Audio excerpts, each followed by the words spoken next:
Hello students and जय हिंद। I welcome you all to magnet brains, एक ऐसा प्लेटफॉर्म जहां पे सारा क्वालिटी एजुकेशनल कंटेंट आप लोगों तक एक्सक्लूसिवली फ्री ऑफ कॉस्ट लेकर आया जाता है।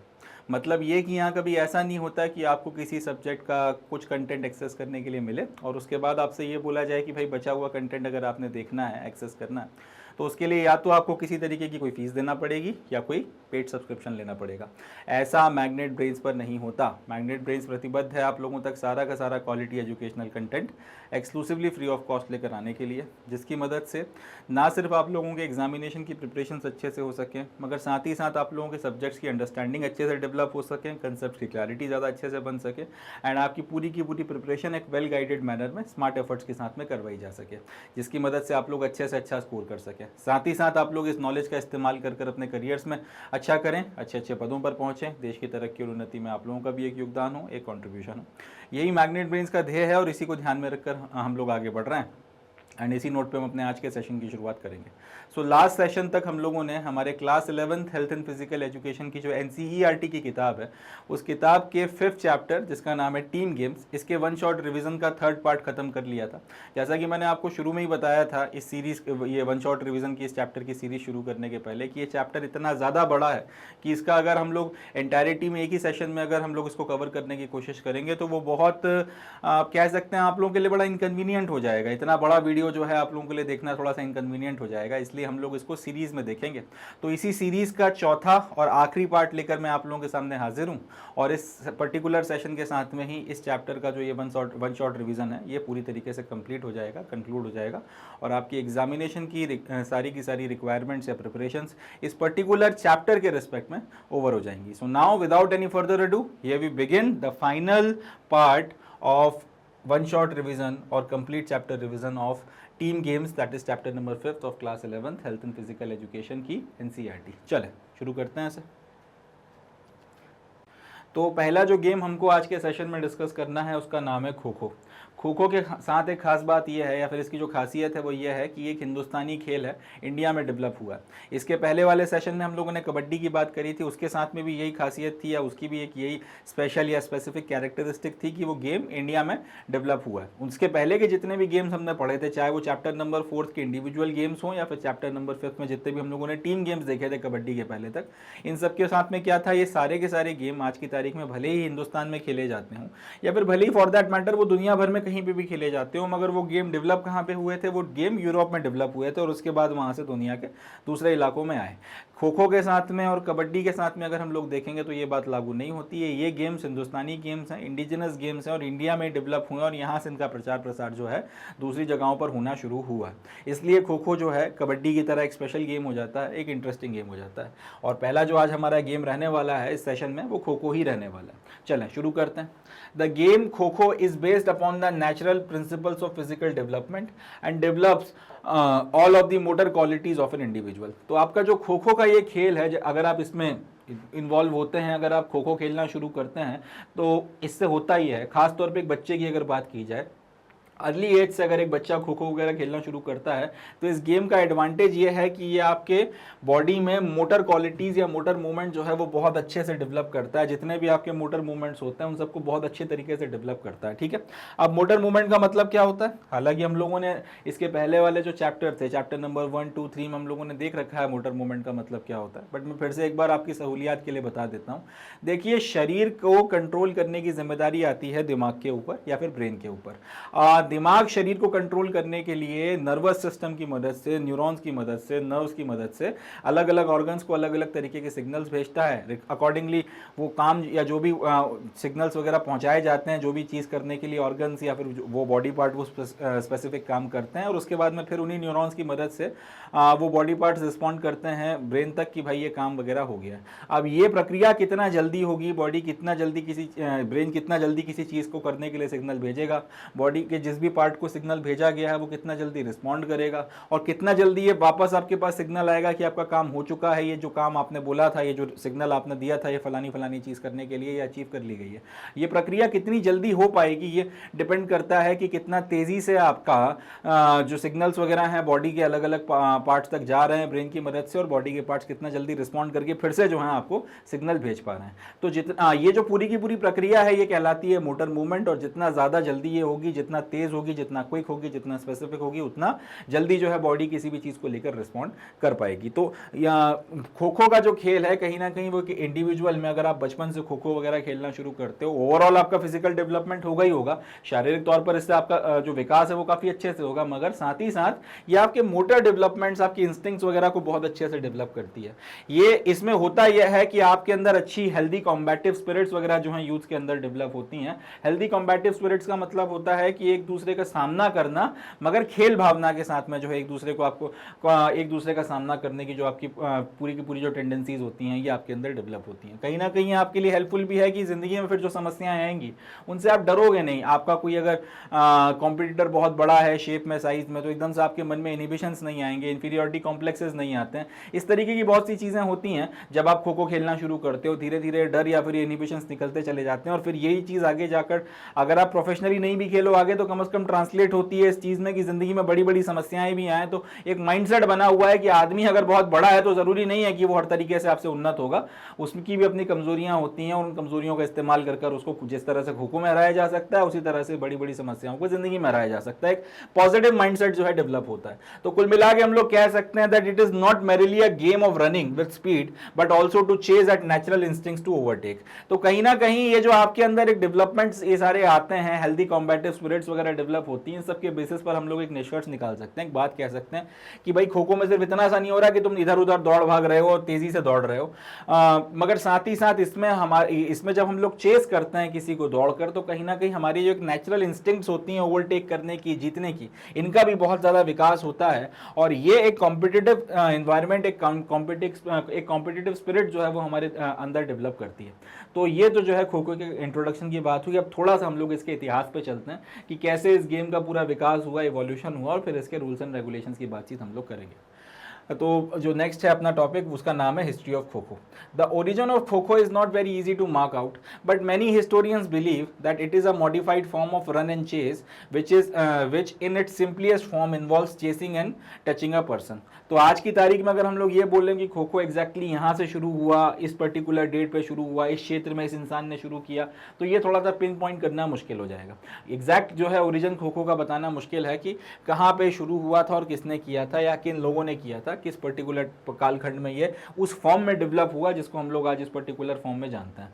तो ये बता पाना तो मुश्किल है, मगर हाँ ये हम लोग कह सकते हैं कि आज की तारीख में ये जो आपको खो खो वगैरह देखने को मिलता है, ये बेसिकली एक आप बहुत सिंपलीस्ट फॉर्म में गेम होता है जिसको कहते हैं रन एंड चेस, उसका मॉडिफाइड फॉर्म है। रन एंड चेस का मतलब ये होता है कि कोई एक आदमी दौड़ेगा, कोई उसके पीछे दौड़ेगा, उसको पकड़ने की या छूने की कोशिश की जाएगी। जैसे बचपन में आप लोग विष अमृत खेला करते रहे होंगे, तो इस तरीके के जो गेम्स वगैरह होते हैं कि एक जो है दूसरे को पकड़ रहा है, चेस कर रहा है, दूसरा उससे बचने के लिए भाग रहा है, इस तरीके की चीजें वगैरह।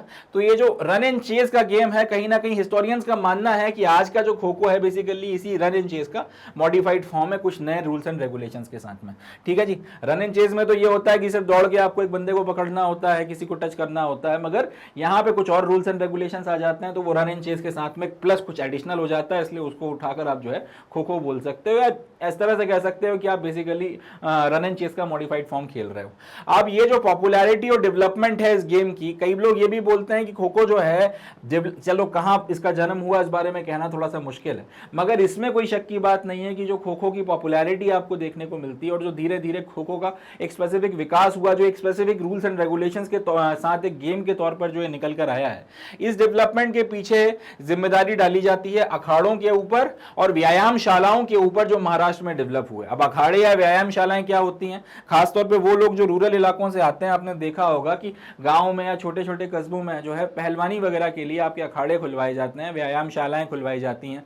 हनुमान जी का एक मंदिर होता है, सुबह सुबह पूजा वगैरह करके फिर मिट्टी में जो है पहलवानी करना सीखते हैं। तो अब वहां पर ऐसा भी नहीं है कि पूरे टाइम आपकी पहलवानी ही होती रहती है, और भी दूसरी चीजें आपसे करवाई जाती हैं। तो उसमें फिर एक जो है आपका रन एंड चेस वगैरह का काम भी हुआ करता था, उसी से होते होते होते होते आपका खो खो डेवलप हो गया। क्योंकि सिंपली दौड़ना जो है बड़ा बोरिंग हो जाता है। कई बार आपसे बोला जाए कि यार 10 किलोमीटर दौड़ जाओ, आप दौड़ जाओगे या नहीं दौड़ जाओगे, स्टेमिना है आपके अंदर नहीं है, that's a different thing. The point is 10 kilometre दौड़ना अपने आप में बहुत ज्यादा बोरिंग काम है। अब उसी की जगह आपसे ये बोला जाए कि चलो क्रिकेट या फुटबॉल खेलते हैं, उसमें दौड़ना पड़ेगा, वहां पे दौड़ने में बोरियत नहीं लगती, वहां पे दौड़ने में आप ये नहीं कि अरे यार अब मन नहीं कर रहा, बोर हो गए। क्योंकि क्रिकेट में अगर आप बैट्समैन हो तो फिर रन वगैरह बनाने में बोरियत नहीं लगती। अगर आप फील्डिंग कर रहे हैं, बॉलिंग कर रहे हो, तो उस केस में आपको उस तरीके की बोरियत नहीं आती है। अगर आप फुटबॉल खेल रहे हो तो पूरा का पूरा गेम ही जो है वो दौड़ने के ऊपर बेस्ड है, तो वहां पे आपको उस तरीके की जो है बोरियत महसूस नहीं होती है, उस तरीके की मोनोटोनोसिटी जो है वो नहीं आपको महसूस होती है कि यार एक ही काम किए जा रहा हूँ, कोई सेंस नहीं भरना इस तरह से। मगर उसी की जगह सिंपली बोल दिया जाए 10 किलोमीटर दौड़ जाओ तो वो थोड़ा सा बोरियत भरा काम हो जाता है। तो इस तरीके की बोरियत को, इस तरीके के फटीग्स को हटाने के लिए व्यायामशालाओं में भी अगर आपको रनिंग करवानी है, अगर आप वो चाहते हैं कि आपका थोड़ा स्टेमिना डेवलप हो, उसके लिए फिर खेल वगैरह खिलवाए जाते हैं। वहीं से जो है फिर खो खो वगैरह का जो है विकास होना शुरू हुआ। खासतौर पर महाराष्ट्र के जो इलाके हैं वहाँ पर जो व्यायामशालाएँ हैं, जो अखाड़े हैं, वहाँ पर इस चीज़ का खास तौर पर आपको डेवलपमेंट होते हुए समझ में आता है।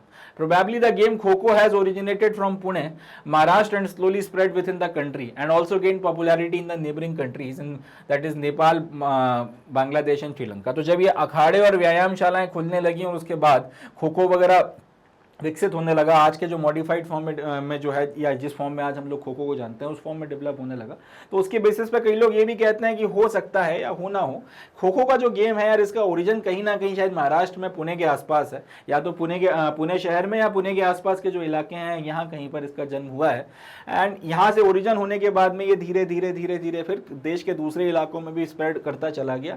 एंड वक्त के साथ में इसने पॉपुलैरिटी भी गेन करी है, ना सिर्फ हिंदुस्तान में मगर साथ ही साथ आपके जो नेबरिंग कंट्रीज वगैरह हैं वहां पर भी पॉपुलैरिटी वगैरह गेन करी है। नेपाल हो गया, बांग्लादेश हो गया, श्रीलंका हो गया, इसके अलावा भी जो दूसरे आपके आसपास के देश हैं छोटे मोटे, इनमें काफ़ी ज़्यादा जो है पॉपुलैरिटी वगैरह डेवलप इसने की। और साथ ही साथ अब इसके अलावा दूसरे जो आपके बड़े बड़े देश वगैरह हैं, यूरोप वगैरह में भी अब खो खो खेला जाने लगा है थोड़ा बहुत। हम लोग इसको दूसरे आपका मिडिल ईस्ट में भी लेकर जा रहे हैं, अफ्रीका में भी लेकर जा रहे हैं, तो अब ये गेम जो है इसकी पॉपुलैरिटी धीरे धीरे बढ़ रही है। खैर, आज की तारीख में जिन रूल्स एंड रेगुलेशंस के साथ में इस गेम को खेला जाता है उसकी बात की जाए तो वो रूल्स एंड रेगुलेशंस वगैरह जो है 1914 में क्रमबद्ध किए गए थे, 1914 में कटिबद्ध किए गए थे। 1914 में नियमों को डिसाइड किया गया था, बनाया गया था कि इन नियमों की मदद से खेला जाएगा। और ये नियम किसने डिसाइड किए थे? वेटरन प्लेयर्स की एक कमेटी बैठी थी, उन लोगों ने बैठकर डिसाइड किया था कि खो खो के यार ये नियम कायदे रखे जाएंगे और इनकी मदद से जो है इस गेम को खेला जाएगा। Initially 2 players were made to stand at the 2 ends instead of the post. तो पहले ये होता था कि आप पोस्ट पर जो है 2 खिलाड़ियों को खड़ा करते थे, अब उसकी जगह आपने यहाँ पर जैसे दिख रहा है कि ये जो 2 पिलर्स हैं, यहाँ पर आपने 2 प्लेयर्स को खड़ा किया और उसके बाद बीच में आपने बाकी जो दूसरी टीम है उसके सारे प्लेयर्स को बिठाया। और इसके ये एक बड़ा इंटरेस्टिंग मॉडिफिकेशन था जिसके बाद खो खो और ज्यादा इंटरेस्टिंग हो गया। अब ये जब हम लोग सारे नियम कायदे पढ़ेंगे इसके कि कैसे खेला जाता है तब ये बात ज्यादा अच्छे से समझ में आएगी। मगर ये बात यहाँ पे बताना जरूरी है कि खो खो बहुत इंटरेस्टिंग हो गया इस पर्टिकुलर पॉइंट के बाद, जब आपने इन 2 पिलर्स पर एक टीम के 2 खिलाड़ियों को खड़ा किया, बाकी सारे जो आपके खिलाड़ी हैं उनको यहाँ पे इस तरीके से खड़ा बैठा दिया और उसके बाद में इस गेम को खेला जाने लगा। कैसे इसके नियम कायदे हैं, क्यों इनको खड़ा किया जाता है, क्या सेंस है, किस सीक्वेंस में, वो सारी बातें करेंगे। मगर ये इस तरीके से जो है ये डिसाइड किया गया कि 2 पिलर बनाए जाएंगे, उनके बीच में आपके खिलाड़ी इस तरह से बैठेंगे, एक टीम के 2 खिलाड़ियों को खड़ा किया जाएगा और उसके बाद में आपका गेम वगैरह शुरू होगा। कैसे होगा वो बात की बात है, वो देखते हैं। मगर ये रूल्स एंड रेगुलेशन या इस रूल के आने के चलते और इसके साथ जो दूसरे रेगुलेशंस वगैरह है उसके चलते ये गेम काफी ज्यादा पॉपुलैरिटी गेन करता चला गया। The game is controlled and governed by the rules found by the kho kho federation of India which was established in 1956। तो अब ये जो नियम कायदे बनाए गए इनकी मदद से गेम खेला जाने लगा 1914 में जो बनाए गए थे। वक्त के साथ में गेम जब आगे बढ़ता चला गया और जब लगा कि अब नेशनल लेवल पर इसको कंट्रोल करने के लिए, नेशनल लेवल पर इसको जो है देखने के लिए, संभालने के लिए आपको एक बॉडी की जरूरत है, तब बनाई गई एक संस्था जिसका नाम था kho kho federation of India. 1956 में इसको एस्टैब्लिश किया गया और तब तक खो खो के 1914 के जो नियम कायदे थे जिनके द्वारा गेम खेला जा रहा था और कहीं ना कहीं बहुत हद तक वो सारे नियम कायदों को एक्सेप्ट कर लिया गया था, उन्हीं नियम कायदों को कहीं ना कहीं जो है आपने ऑफिशियली जो है kho kho federation of India ने अडॉप्ट कर लिया, थोड़े बहुत इधर उधर माइन्यूट मॉडिफिकेशंस के साथ में। और आज की तारीख में इस गेम को कंट्रोल करने की जिम्मेदारी, इसको गवर्न करने की जिम्मेदारी इन लोगों के ऊपर आ गई है, kho kho federation of India, जिसकी स्थापना 1956 में की गई थी। It is believed that the first championship of Kho-Kho was held in 1959 at Vijayawada. तो ये माना जाता है कि 1956 में जब ये खो खो फेडरेशन की स्थापना कर दी गई, kho kho federation of India 1956 में बन गया, तो इन लोगों ने जो पहली आपकी नेशनल चैंपियनशिप थी वो विजयवाड़ा में 1959 में करवाई थी। एंड इसके जो नेक्स्ट पॉइंट है, Hanuman Vyayam Prasarak Mandal Amravati has given the modern form to this game. Kho kho game was first introduced in the national games in 1985 held in Delhi। तो हालांकि आज की तारीख में जो खो खो फेडरेशन है वो सब कुछ संभालता है, गवर्न करता है, 1959 में आपकी पहली नेशनल चैंपियनशिप विजयवाड़ा वगैरह में करवा ली, मगर अमरावती में एक व्यायामशाला कह लें या फिर एक इंस्टीट्यूशन, एक संस्था है जिसका नाम है हनुमान व्यायाम प्रसारक मंडल। आज की तारीख में एग्जैक्टली जिस तरीके से खो खो को खेला जाता है, इसको कहीं ना कहीं मूर्त रूप देने में इन लोगों की काफ़ी बड़ी एक जिम्मेदारी या फिर काफ़ी बड़ा जो है इनका कॉन्ट्रीब्यूशन माना जाता है। खो खो गेम जो है पहली बार आपका नेशनल गेम्स में 1985 में नई दिल्ली में इंट्रोड्यूस किया गया था। उसके बाद में आपका जो पहली एशियन खो खो चैंपियनशिप हुई थी वो कलकत्ते में करवाई गई थी 1996 में, जिसमें नेपाल, बांग्लादेश, श्रीलंका और इंडिया ने पार्टिसिपेट किया था। एंड इसके बाद इसके साथ ही साथ 1936 का जो बर्लिन ओलंपिक्स हुए थे उसमें इसको एक डिमॉन्स्ट्रेटिव गेम के तौर पर भी जो है रखा गया था, यानी कि डिमॉन्स्ट्रेट करने के लिए लोगों को कि भाई ये भी एक गेम होता है और आगे शायद हो सकता है कि ओलंपिक्स वगैरह में इसको शामिल किया जाए। खैर बाद में चीज़ें हो नहीं पाई, वर्ल्ड वॉर 2 शुरू हो गया और सारी बातें, मगर इसको डिमॉन्स्ट्रेटिव गेम के तौर पर बर्लिन ओलंपिक्स 1936 में रखा गया था। अब बात करते हैं कि खो खो का जो प्लेग्राउंड है उसका मेजरमेंट वगैरह कैसे क्या किया जाता है। शुरू करने के पहले ये देख लीजिए कि खो खो का जो प्लेग्राउंड है उसको इस तरीके से कई सारी आपकी लेन्स में डिवाइड किया जाता है। 2 सिरों पर जो है आपके 2 पिलर्स लगाए जाते हैं, एक पिलर यहाँ पे है, एक पिलर यहाँ पे है। बीच में एक टीम के खिलाड़ी आपके अल्टरनेटिवली बैठते हैं और दूसरी टीम के 2 खिलाड़ी जो हैं वो आपके खड़े रहते हैं। अब क्या इसके नियम कायदे हैं वो बात की बात है, मगर ग्राउंड कुछ इस तरह से होता है। अलग अलग जो है इसको फिर इस तरीके से आपने लेन्स वगैरह में डिवाइड किया होता है और इन लेन्स वगैरह की मदद से फिर जो है आपको कहां दौड़ना है कहां नहीं दौड़ना है वो सारी चीजें डिसाइड होती हैं, आगे देखेंगे, मगर ग्राउंड कुल मिलाकर इस तरीके से जो है बनाकर तैयार किया जाता है। तो खो खो का जो ग्राउंड है, पहली चीज तो यह कि किस तरीके का होता है, रेक्टेंगुलर शेप का होता है और इसको चाहो तो आप आउटडोर में भी कंस्ट्रक्ट कर सकते हो, चाहो तो इंडोर में भी कंस्ट्रक्ट कर सकते हो। जैसे यहां पर दिख रहा है कि ग्राउंड के ऊपर आपने चूना वगैरह डाला है और चूने से लाइनें वगैरह बनाकर आपने इस तरीके से इस ग्राउंड को तैयार करवाया है ना, चूना वगैरह डाला है और इसके मदद से इस तरीके से इस ग्राउंड को आपने जो है तैयार करवाया है। अब यही चीज अगर आप चाहो तो कोई इंडोर स्टेडियम हो तो वहां पर भी बना सकते हो, ठीक है। इस तरीके मगर कुल मिला के कहने की बात यह है कि ये जो ग्राउंड है, चाहे ये रेक्टेंगुलर शेप में, चाहो तो इंडोर में, चाहो तो आउटडोर में, इसको इस तरह से कंस्ट्रक्ट किया जा सकता है। In outdoor spaces it should be made on a levelled clay surface and synthetic or wooden surface should be used when playing indoors. तो अगर आप आउटडोर में बनाओगे, जैसा कि यहाँ पर दिख रहा है आपको, यहाँ पर ये चीज समझ में भी आ रही है कि ग्राउंड के ऊपर इसको बनाया गया है। आपने जो ग्राउंड है, मिट्टी वगैरह जो आपका है या फिर आपकी जो मिट्टी वगैरह है उसके ऊपर जो ग्राउंड है उस पर आपने इस तरीके से चूना वगैरह डालकर ये खो खो का मैदान आपने तैयार कर लिया। अगर यही चीज आप इंडोर में कर रहे होते, ये तो खैर आउटडोर की बात होगी, अगर यही चीज इंडोर में कर रहे होते तो इंडोर में ये किया जाता है कि आप या तो वुड का इस्तेमाल कर लें या फिर आप कोई सिंथेटिक सरफेस का इस्तेमाल कर लें और उसके ऊपर आप इसी तरीके की जो है मार्किंग्स वगैरह बना के ग्राउंड तैयार कर सकते हैं। कहीं पर भी करें, मगर ध्यान इस बात का रखना है कि सरफेस जो है वो लेवल्ड होनी चाहिए, सरफेस एकदम आपकी फ्लैट होनी चाहिए। ये नहीं है कि सरफेस जो है एक पर्टिकुलर तरफ टिल्टेड हो, इस तरह से नहीं, आपकी जो सरफेस है वो एकदम इस तरीके से सीधी होनी चाहिए, ठीक है जी। ये हो गई बात। आगे अब इसके कुछ आपके जो बेसिक्स वगैरह हैं, इसके कुछ बेसिक डायमेंशंस हैं, थोड़ा सा देखते हुए चलते हैं, उसके बाद में फिर इसके रूल्स एंड रेगुलेशंस की बातचीत करेंगे। तो सबसे पहले तो इसकी प्ले फील्ड का शेप कैसा है उसकी बात कर लें। शुरू करने के पहले एक बार ग्राउंड देख लेते हैं फिर से कि खो खो का जो ग्राउंड होता है वो दिखता कैसा है।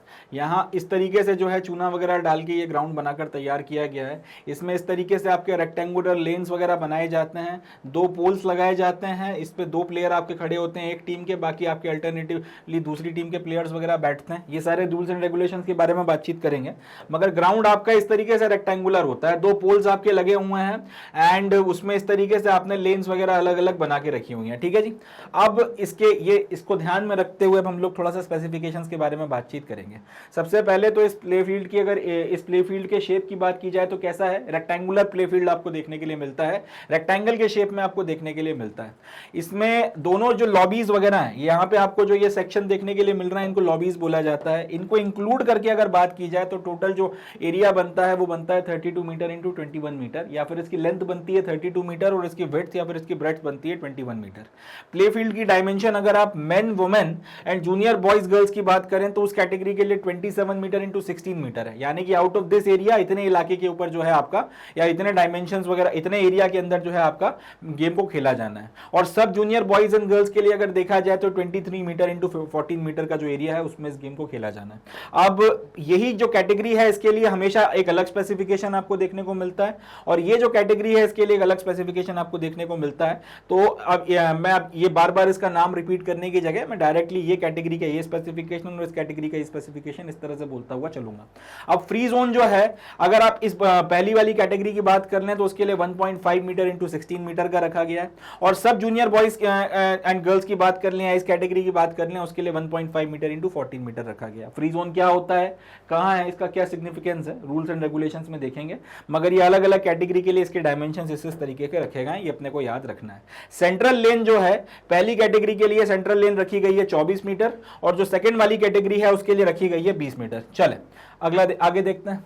जो क्रॉस लेन है पहली कैटेगरी के लिए 35 सेंटीमीटर इंटू 30 सेंटीमीटर, एंड दूसरी कैटेगरी के लिए 30 सेंटीमीटर इंटू 30 सेंटीमीटर। ये जो आपको छोटा आपको यहाँ पे इलाका देखने के लिए मिल रहा है, इसकी बात जो है हम लोग कर रहे हैं। उसके बाद में distance pole to first cross lane. अब आपका जो यहाँ पे पोल लगाया हुआ है, यहां से जो आपकी पहली क्रॉस लेन है यहां तक के बीच के डिस्टेंस वगैरह की अगर बात की जाए तो वो 2.55 मीटर पहली कैटेगरी के लिए रखा गया है, और 2.15 मीटर जो है सेकंड कैटेगरी के लिए रखा गया है। Distance between two Chester blocks, ये 2.30 मीटर आपका पहली कैटेगरी के लिए है, 1.90 मीटर आपका सेकंड कैटेगरी के लिए है। चेस्टर ब्लॉक्स क्या होते हैं, कहां पे रखे हैं, इसके बारे में अपन लोग अभी बातचीत आगे करेंगे। Number of innings in the kho kho, ये अपने को याद रखना है कि हर एक टीम को जो है 2 इनिंग्स खेलने के लिए मिलती हैं, total 4 runs off 9 minute each. 2 आपकी इनिंग होती हैं, उसमें कुल मिला के 4 रन होते हैं, और हर एक जो रन है आपका टोटल आपके 4 टर्न्स वगैरह होते हैं, और इसमें और हर एक जो टर्न है वो आपका 9 मिनट का होता है। Duration of the interval after first inning for both team 6-6 minute का आपको इंटरवल देखने के लिए मिलता है। एंड इसके बाद time interval between team turns during interval time 3 minutes. तो time interval between team turns during interval time अगर आप देखेंगे टोटल ये 48 मिनट्स का होता है। इसके अब ये जो 9, 3, 9, 6 ये सब बताया है, जब हम लोग रूल्स एंड रेगुलेशंस पढ़ेंगे तब ये बात ज्यादा अच्छे से समझ में आएगी। मगर अभी अपने को याद रखना है कि दोनों जो टीम्स वगैरह वक्त वक्त पर एक के बाद एक जो है आपकी दोनों टीम्स जो अपने चांसेस लेती हैं, यानी कि पहले एक टीम आपकी दोनों पोल्स के बीच में आके बैठ गई, दूसरी टीम के 2 प्लेयर आए, उसके बाद में गेम शुरू हुआ। इसके बाद में दूसरी टीम जो है उसके फिर बाकी आपके सारे प्लेयर आके बैठ जाएंगे, और पहली वाली टीम के 2 प्लेयर्स आएंगे, फिर गेम शुरू होगा। इस तरीके से एक एक करके जो आपकी टीम्स को टर्न्स लेने हैं, इनको अगर आप टोटल ड्यूरेशन गिन लें 3-3 मिनट के हिसाब से, या फिर इनके जो बीच के इंटरवल्स वगैरह को मिलाकर, तो वो 48 मिनट्स के आसपास बैठता है। इसके बाद में पोल्स के डायमेंशन वो लगभग 1.20 मीटर टू 1.25 मीटर के आसपास है। दोनों जो पोल्स के डायमीटर है वो 9 सेंटीमीटर टू 10 सेंटीमीटर के बीच में पड़ते हैं। दोनों टीम्स के अगर प्लेयर्स की बात की जाए तो 9 प्लेयर्स जो हैं हर एक टीम में होते हैं, और 3 प्लेयर एक्स्ट्रा रखे जाते हैं। ऑफिशियल्स की बात की जाए तो 2 अंपायर, 1 रेफरी, 1 टाइम कीपर और 1 स्कोरर। इतने जो हैं आपके स्पेसिफिक कुछ आपको ध्यान रखने पड़ेंगे, इतने बेसिक्स वगैरह अपने को ध्यान में रखना पड़ेंगे। क्या क्या चीजें, रेक्टेंगुलर ग्राउंड पे खेला जाता है, ये एक डायमेंशन आप याद रख लीजिए। इसके बाद में इतना याद रख लीजिए कि आपको दोनों जो टीम है उनको 2 इनिंग्स खेलने के लिए मिलती हैं, उसमें कुल मिलाकर आपको 4 टर्न्स मिलते हैं, और हर एक टर्न जो है वो 9 मिनट का होता है। इसके बाद में इंटरवल जो है वो 6 मिनट के आसपास आपको देखने के लिए मिलता है। एंड बाकी चीज ये कि time interval between team turns including time interval, यानी कि जो टीम एक के बाद एक जो टर्न लेती चली जाती है, पहले एक टीम आके बैठती है, दूसरी जो है वो उसके प्लेयर खड़े होते हैं, फिर दूसरी आके पहली वाली जो है वो आके बैठ जाती है, दूसरी के जो बैठे हुए थे प्लेयर वो उनके फिर 2 प्लेयर आके खड़े होते हैं। इस तरीके से जो आपको टर्न्स वगैरह लेने हैं उसका टोटल ड्यूरेशन अगर आप इंटरवल इंक्लूड करके बात करेंगे तो वो 48 मिनट्स के आसपास में बनता है। पहले 9 मिनट के लिए एक टीम का चलेगा, उसके बाद 3 मिनट का ब्रेक, फिर दूसरी टीम आ जाएगी, इस तरह से फिर 6 मिनट का ब्रेक होता है, फिर 9 मिनट, फिर 3 मिनट, फिर 9 मिनट, इस तरह से चलता है। अब ये जब हम लोग रूल्स एंड रेगुलेशंस पढ़ेंगे तब ये चीज़ ज़्यादा स्पेसिफिकली क्लियर होगी, मगर अपने को याद रखना है कि 48 मिनट जो है कुल मिला के टोटल टाइम इंटरवल बनकर तैयार होता है। दोनों टीमों में कुल मिला के आपके 9 प्लेयर्स होते हैं, और 3 एक्स्ट्रा प्लेयर्स के साथ में खेला जाता है। ऑफिशियल्स में 2 अंपायर, 1 रेफरी, 1 टाइम कीपर और 1 स्कोरर वगैरह को रखा जाता है। अब हम लोग इसके इक्विपमेंट्स की बात कर लेते हैं, और उसके बाद में फिर रूल्स एंड रेगुलेशंस के ऊपर हम लोग आएंगे, देखते हैं इसे। तो इक्विपमेंट्स के बारे में बात करते हैं। For the construction and playing kho kho the following equipments are required. तो अगर अब आपको खो खो खेलना है, खो खो खेलने के लिए फिर आपको एक तो ग्राउंड वगैरह का कंस्ट्रक्ट करना पड़ेगा। तो ग्राउंड कंस्ट्रक्ट करने के लिए और उसके बाद में खेलने के लिए आपको किन किन चीज़ों की ज़रूरत पड़ती है? सबसे पहले तो आपको 2 वुडन पोल्स की ज़रूरत पड़ती है, जिसको हम लोग पोस्ट भी बोलते हैं। इसके बाद में फिर आपको कॉर्ड की ज़रूरत पड़ती है या रस्सी की ज़रूरत पड़ती है। इसकी ज़रूरत पड़ती है फील्ड की मार्किंग के लिए कि कितने क्या डायमेंशंस कहाँ पे रखने हैं और उसके अकॉर्डिंगली कहाँ कहाँ पे चूना आपको डालना पड़ेगा। तीसरा, आपको स्टील मेजरिंग टेप की ज़रूरत भी पड़ती है कि आप अल्टीमेटली कॉर्ड से एक बार आपने देख लिया, मार्किंग वगैरह अगर आपने कर लिया, उसके बाद में मेजर कर कर डायमेंशंस को जो है अच्छे से स्पेसिफाई कर सको। फिर आपको चूने की जरूरत पड़ती है लाइन पाउडर फील्ड मार्किंग के लिए। स्टॉप वॉच की जरूरत पड़ेगी पूरा टाइम वगैरह देखने के लिए, मैनेज करने के लिए। स्कोर शीट की जरूरत पड़ती है। एक लार्ज स्कोर बोर्ड की जरूरत पड़ती है जिसके ऊपर स्कोर को इंडिकेट किया जाता है। टाइम इंडिकेटिंग प्लेट्स की जरूरत पड़ती है, उनके डायमेंशंस वगैरह भी यहाँ पे बताए गए हैं। इन सारी चीजों की मदद से जो है इसको खेला जाता है। अब हम लोग इसके जनरल रूल्स एंड रेगुलेशंस के बारे में बातचीत शुरू करते हैं। Each team consist of 12 players, 9 player play the game. तो हर एक टीम जो है उसमें कुल मिलाकर आपके 12 प्लेयर्स होते हैं और इनमें से 9 खिलाड़ी जो है वो खेलते हैं।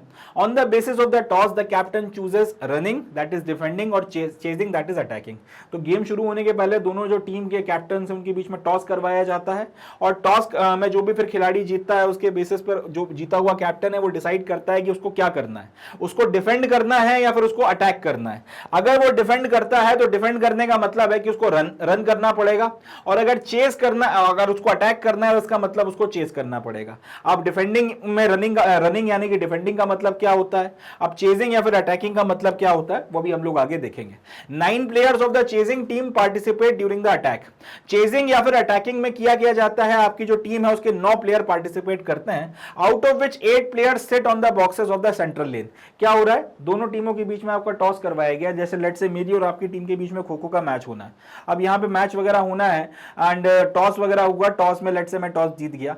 मैंने टॉस जीतने के बाद में डिसाइड ये किया कि भैया मुझे जो है रनिंग करनी है, यानी कि मुझे डिफेंड करना है। तो फिर आपकी टीम को ऑटोमेटिकली अटैक करना पड़ेगा या फिर चेस करना पड़ेगा। अब जो चेजिंग की टीम होती है वो क्या करती है, उसके खिलाड़ी इस तरीके से अल्टरनेटिवली आकर दोनों पोल्स के बीच में बैठ जाते हैं। ये जो 9 खिलाड़ी हैं आपकी चेजिंग टीम के, इनमें से 8 खिलाड़ी जो हैं ये आपका बॉक्सेस वगैरह में सेंट्रल लेन में अल्टरनेटिवली आके बैठ जाते हैं। किस तरीके से, इस तरह से जो है ये खिलाड़ी आपके आके बैठ जाते हैं। ये 2 आपके पोल्स हो गए, इनके बीच में ये जो टीम के आपके 8 खिलाड़ी बैठे हुए हैं ये आपका चेस कर रहे हैं और ये अल्टरनेटिवली इस तरीके से आपका आके बैठ गए। 8 खिलाड़ी बैठे हुए हैं और एक आपका खड़ा रहता है, ठीक है। तो ये अपने को ध्यान रखना है कि जो आपका चेस करता है यानी कि जो अटैक करता है, चेस जो करता है यानी कि जिसके खिलाड़ी इस तरह से बैठे हुए हैं वो क्या कर रहे हैं, वो चेस कर रहे हैं या फिर अटैक कर रहे हैं। और वो जो 2 खिलाड़ी आपके रनिंग करते हैं वो बेसिकली क्या कर रहे होते हैं, वो डिफेंडिंग कर रहे होते हैं। तो 9 प्लेयर आपकी चेजिंग टीम के अटैक में पार्टिसिपेट करते हैं, जिसमें से 8 प्लेयर अल्टरनेटिवली इस तरीके से सेंट्रल लेन पे दोनों पोल्स के बीच में बैठ जाते हैं। आगे, The players sit in the boxes alternatively in such a way so as to face in opposite direction। अभी अल्टरनेटिवली इस तरीके से बैठते हैं कि एक दूसरे के अपोजिट डायरेक्शन को फेस करें, यानी कि लेट से एक खिलाड़ी जो है वो इस तरफ मुंह करके बैठा है तो दूसरा वाला अल्टरनेटिवली इस तरफ मुंह करके बैठेगा।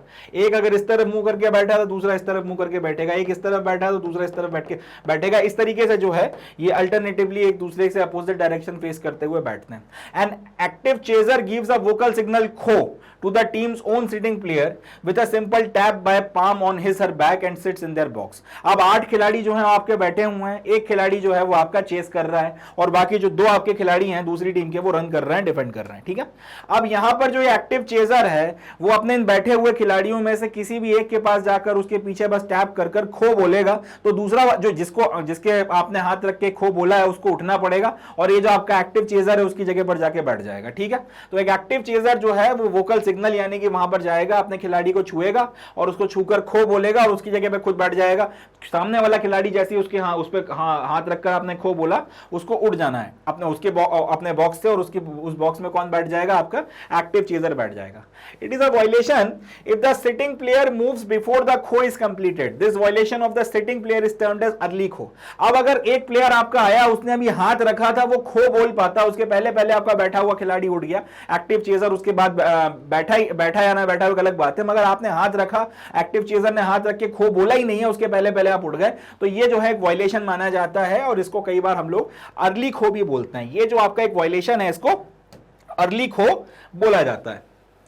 A chaser while chasing is not allowed to change the direction, but they can change the direction, but they can change the direction in rectangles known as free zones, which are outside the poles. अब यहां पे आपका जो ये chaser है, ये जो आपका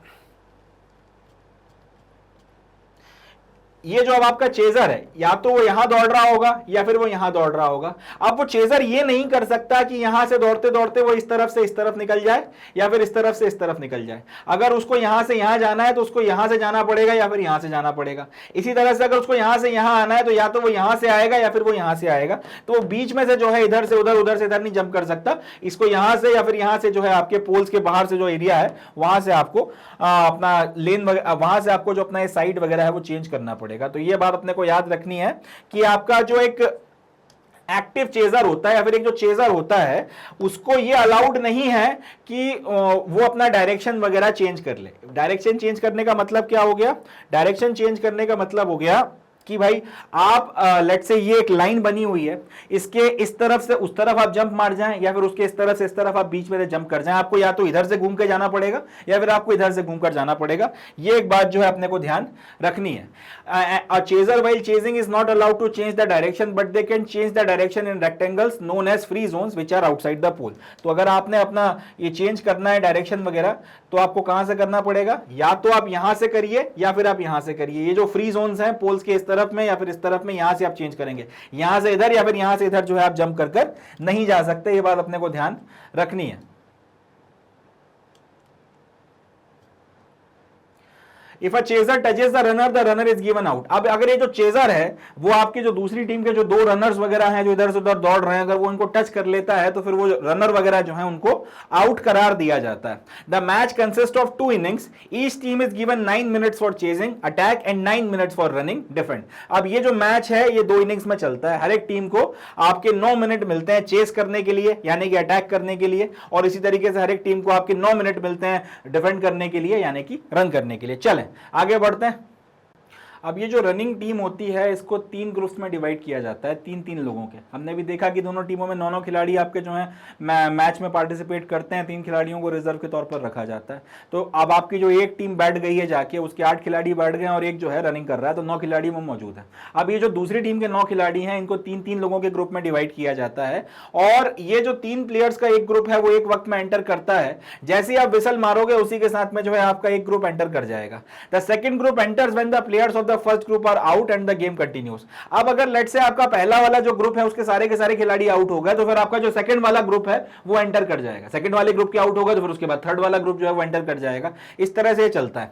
a runner is also declared out if any, और ये आउट कैसे होते हैं कि आपका जो चेस करने वाले खिलाड़ी हैं जो बैठे हुए हैं ग्राउंड पे और एक जो उनका एक रनर वगैरह है वो अगर आपको टच कर लेते हैं, वो अगर आपको पकड़ लेते हैं तो फिर आपको आउट करार दिया जाता है। एक रनर जो है उसको इसलिए भी आउट डिक्लेयर किया जा सकता है कि अगर उसकी बॉडी का कोई पार्ट वगैरह जो है प्लेइंग एरिया के बाहर निकल जाए, या फिर वो या तो उसका कोई बॉडी का कोई पार्ट जो है प्लेइंग एरिया के बाहर किसी सेक्शन को टच कर जाए, या फिर वो प्लेयर जो है पूरा का पूरा प्लेइंग एरिया के बाहर निकल जाए अपने आप को डिफेंड करते वक्त में। इसके अलावा सब्स्टिट्यूशन पे थोड़ा बात कर लेते हैं। For the runner team before giving the order of the runners to official, a substitution can be made for the runners team before giving the order of runners to officials. यानी कि आपने एक बार अपने रनर्स वगैरह जो हैं 3-3 के जो ग्रुप में उतरेंगे, इनका जो ऑर्डर बता दिया कि पहले ये वाला ग्रुप जाएगा, फिर ये वाला ग्रुप जाएगा, फिर ये वाला ग्रुप जाएगा। ये अगर आपने ऑफिशियल्स को जो है बता दिया कि भाई ये आपका जो है सीक्वेंस में हमारे रनर्स वगैरह की टीम जाने वाली है, इसके पहले अगर कोई सब्स्टिट्यूशन आप करना चाहते हो वो आप कर सकते हो। जो 9 खिलाड़ी आपको खिलाने हैं आउट ऑफ 12, उसमें अगर कोई बदलाव या कोई सब्स्टिट्यूशन वगैरह करना है तो आप कर सकते हो। मगर एक बार अगर आपने ऑफिशियल्स वगैरह को लिस्ट पकड़ा दी तो उसके बाद में फिर इसमें कोई सब्स्टिट्यूशन या कोई चेंजेस वगैरह नहीं हो सकते। Chasers can be substituted during the game at any time. अब चेजर जो आपके 8 बैठे हुए हैं और एक साथ में खड़ा हुआ है, इन लोगों में से आप किसी को बदलना चाहो तो बाहर 3 खिलाड़ी बैठे हुए हैं, उनमें से आप चाहो तो किसी को ला सकते हो अंदर जो बैठे हुए हैं इनमें से, और जो दौड़ रहा है उसमें से किसी एक को आप बाहर निकाल सकते हो। तो इनका सब्स्टिट्यूशन आप जब करना चाहो कर सकते हो, वो चीज अलाउड है। After getting out the runner should sit in the lobby according to his group. अब एक बार एक रनर अगर आपका आउट हो जाता है, डिफेंडर जो अगर आउट हो जाता है, तो उसको फिर जो जगह उनके ग्रुप को बताई गई है वहां पर जाकर बैठना होता है। In a match there there are 2 umpires, 1 referee, 1 time keeper and 1 scorer. और इसके अलावा मैच में ये सारी चीजें इंश्योर करने के लिए कि रूल्स एंड रेगुलेशंस के अनुसार हो रही हैं या नहीं हो रही हैं, आपके पास में 2 अंपायर, 1 रेफरी, 1 टाइम कीपर और 1 स्कोरर होता है। अब आते हैं हम लोग specific exercises of warm up and conditioning के ऊपर। जनरली खो खो वगैरह में जब आप पार्टिसिपेट करते हैं या खो खो वगैरह का जो गेम होता है, जिस तरह से आपके दूसरे गेम्स वगैरह में आपको थोड़ा वार्म अप वगैरह करवाया जाता है, बाकी सारी चीजें करवाई जाती हैं, इसी तरह से खो खो में भी जो है कुछ स्पेसिफिक एक्सरसाइजेस वगैरह करवाई जाती हैं, इससे आपका वार्म अप अच्छे से हो जाए, प्लस साथ ही साथ आपकी जो बॉडी है उसमें उतना एंड्योरेंस डेवलप हो कि ये गेम वगैरह की जो रिक्वायरमेंट्स हैं उसके अनुसार वो अच्छे से परफॉर्म कर सके। इसके लिए कई सारी एक्सरसाइजेस वगैरह वार्म अप के लिए और कंडीशनिंग के लिए करवाई जाती हैं। जॉगिंग एंड रनिंग जो है इसका एक इंटीग्रल पार्ट है, क्योंकि खो खो में दोनों टीमों को जनरली जो है दौड़ना ही होता है, स्पेसिफिक क्विकली दौड़ना होता है, स्प्रिंट करना होता है, तो इसलिए जॉगिंग एंड रनिंग वगैरह यहाँ पे काफी करवाई जाती है ताकि स्टैमिना वगैरह अच्छा डेवलप हो। ब्रीथ कंट्रोलिंग एक्सरसाइजेस वगैरह सिखाई जाती हैं, इससे स्टैमिना काफी अच्छे से डेवलप होता है। डॉजिंग और जिगजैग रनिंग जो है वो सिखाई जाती है, इसका बहुत इंपॉर्टेंस है। अगर आप ये नहीं करेंगे तो इसके चलते होगा ये कि आपको बहुत आसानी से चेस किया जा सकता है, बहुत आसानी से पकड़ा जा सकता है, तो फिर गेम में वो मजा नहीं आएगा। इसके अलावा बेंडिंग और स्ट्रेचिंग की एक्सरसाइजेस वगैरह करवाई जाती हैं कि दौड़ते दौड़ते अपने आप को बेंड वगैरह कर सकें, स्ट्रेच कर सकें, ताकि बचने में और पकड़ने में दोनों में जो है आसानी हो सके। इसके बाद फ्रॉग जंप वगैरह करवाई जाती है। फ्रॉग जंप से आपके शरीर में आपका जो लोअर पोर्शन जो रहता है खासतौर पर वो काफी मजबूत होता है, ताकि जब बैठना पड़े खिलाड़ियों को तो ये ना हो कि हाथ पैरों में दर्द होने लगे। बैठेंगे तो फिर उसमें आपका शरीर जो है इतना मजबूत रहे कि अगर आपको थोड़ा देर बैठना पड़े तो एक सर्टेन स्पेसिफिक पोजीशन में, तो फिर उसमें आपको तकलीफ ना होने लगे, नसें वगैरह ना दब जाएं शरीर की और उसके बाद में फिर खून वगैरह रुककर जो झंझनी सी चढ़ने लगती है उस तरीके की चीजें वगैरह ना हो। अब जो खो खो खेला जाता है इसमें कुछ फंडामेंटल स्किल्स हैं, उस पर थोड़ा बात करते हैं। अब हम लोग बातचीत करेंगे फंडामेंटल स्किल्स ऑफ खो खो की। फंडामेंटल स्किल्स ऑफ खो खो बेसिकली वो सारी की सारी स्किल्स या टेक्निक्स वगैरह हैं जिसकी मदद से इस गेम को ज़्यादा कह सकते हैं रुचि के साथ में खेला जा सकता है, ज़्यादा इंजॉयबल बनाया जा सकता है। इसमें अब चाहे आप अटैक कर रहे हैं, इसमें चाहे आप चेस कर रहे हैं, दोनों को सामने वाले के लिए, आपका जो अपोनेंट है उसके लिए टफ बनाया जा सकता है इन सारे स्किल्स की मदद से। जिस तरीके से बैटिंग में अलग अलग तरीके के आपके स्ट्रोक्स होते हैं, अलग अलग तरीके के शॉट्स होते हैं, ये भी स्किल्स वगैरह जो हैं आपके चाहे चेजिंग हो चाहे फिर आपका डिफेंडिंग वगैरह हो, रनिंग हो या अटैकिंग हो, दोनों को जो है बड़ा इंटरेस्टिंग बना देते हैं, बड़ा इंजॉयबल बना देते हैं और बहुत चैलेंजिंग बना देते हैं अपोनेंट वाली टीम के लिए। तो देखते हैं सबसे पहले टाइप्स ऑफ गिविंग खो। अब हम लोगों ने देखा है कि आपके 8 खिलाड़ी एक टीम के बैठे हुए हैं और एक जो चेजर है वो एक्टिवली इधर से उधर दौड़ रहा है, बाकी आपकी जो दूसरी टीम है वो उसके डिफेंडर्स वगैरह हैं उनको पकड़ने की कोशिश कर रहा है। अब उसको अगर दिखता है कि यार मेरे से एक सर्टेन बंदा जो है काफी डिस्टेंस पर है, या फिर लेट्स से यहाँ पे आपके खिलाड़ी बैठे हैं, मैं इस तरफ जो है मेरे खिलाड़ी इस तरफ बैठे हुए हैं और मैं इस तरफ इधर से उधर दौड़ रहा हूँ, मुझे दिखता है कि उस तरफ का कोई बंदा जो है उसको पकड़ना ज्यादा आसान है। अकॉर्डिंगली मैंने अपने दिमाग में कैलकुलेशन बनाया और दौड़ते हुए मैं अपने खिलाड़ी के पास गया और उसके ऊपर मैंने हाथ रख के उसको खो बोला, जो उसी की तरफ मुंह करके खड़ा हुआ है। जैसे ही मैंने खो बोला तो उसने चेस करना शुरू किया, उस खिलाड़ी को जाके पकड़ लिया और मैं उसकी जगह आके बैठ गया। इस तरीके से जो है गेम वगैरह आपका चलता है। तो खो करने के जो तरीके हैं इसकी ये इसलिए किया जाता है ताकि किसी एक खिलाड़ी को जो है जो बैठा हुआ है उसको एक्टिव किया जाए, उसको रनर बनाया जाए और आपका जो रनर है वो उसकी जगह पे जाके बैठ जाए। अब जो खड़ा हुआ है वो फिर अटैक करना आपका शुरू करेगा।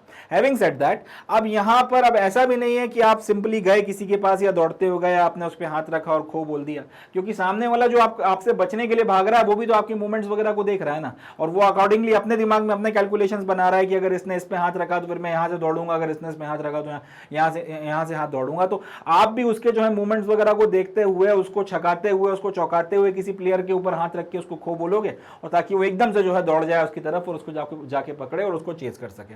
इसके लिए अब जो खो बोला जाता है उसके भी तरीके हैं। एक तो सिंपल खो है कि आपने जाकर सिंपली उस पर हाथ रखा और साथ आपने सिंपली हाथ रखा और हाथ रख के आपने जो है उसको बोला खो। इसी तरीके से एक बिगिनर्स खो होता है और एक होता है लेट खो।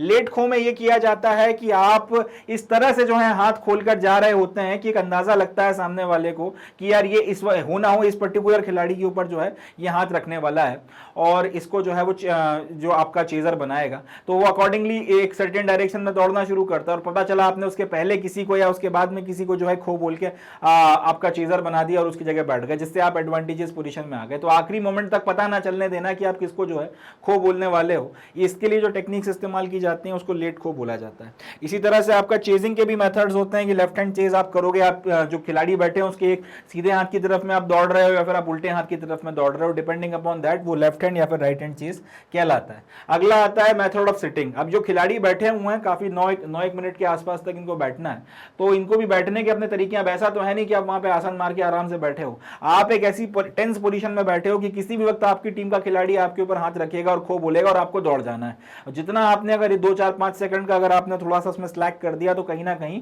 आपको जो एडवांटेज है, जिसको सोच के आपके खिलाड़ी ने आपको एक्टिव चेजर बनाया था खो बोल के, वो शायद वो एडवांटेज चला जाए और आप जो है फिर अपोनेंट टीम के खिलाड़ी को आउट ना कर पाओ। तो कहीं ना कहीं जो खिलाड़ी बैठे होते हैं इनको भी बैठना इस तरह से है कि जैसे इनको छुआ जाए, खो बोला जाए, एकदम से आपका मूवमेंट में आ जाए, एकदम से मूवमेंट में आने के बाद में फिर ये अपना दौड़ना भागना जो भी है वो शुरू करें। तो उसके लिए 2 तरीके होते हैं बैठने के। एक होता है आपका बुलेट मेथड या फिर इसको कई बंच मेथड, इसको हम लोग कॉमनली इंडिया में बोलते हैं Bajrang method.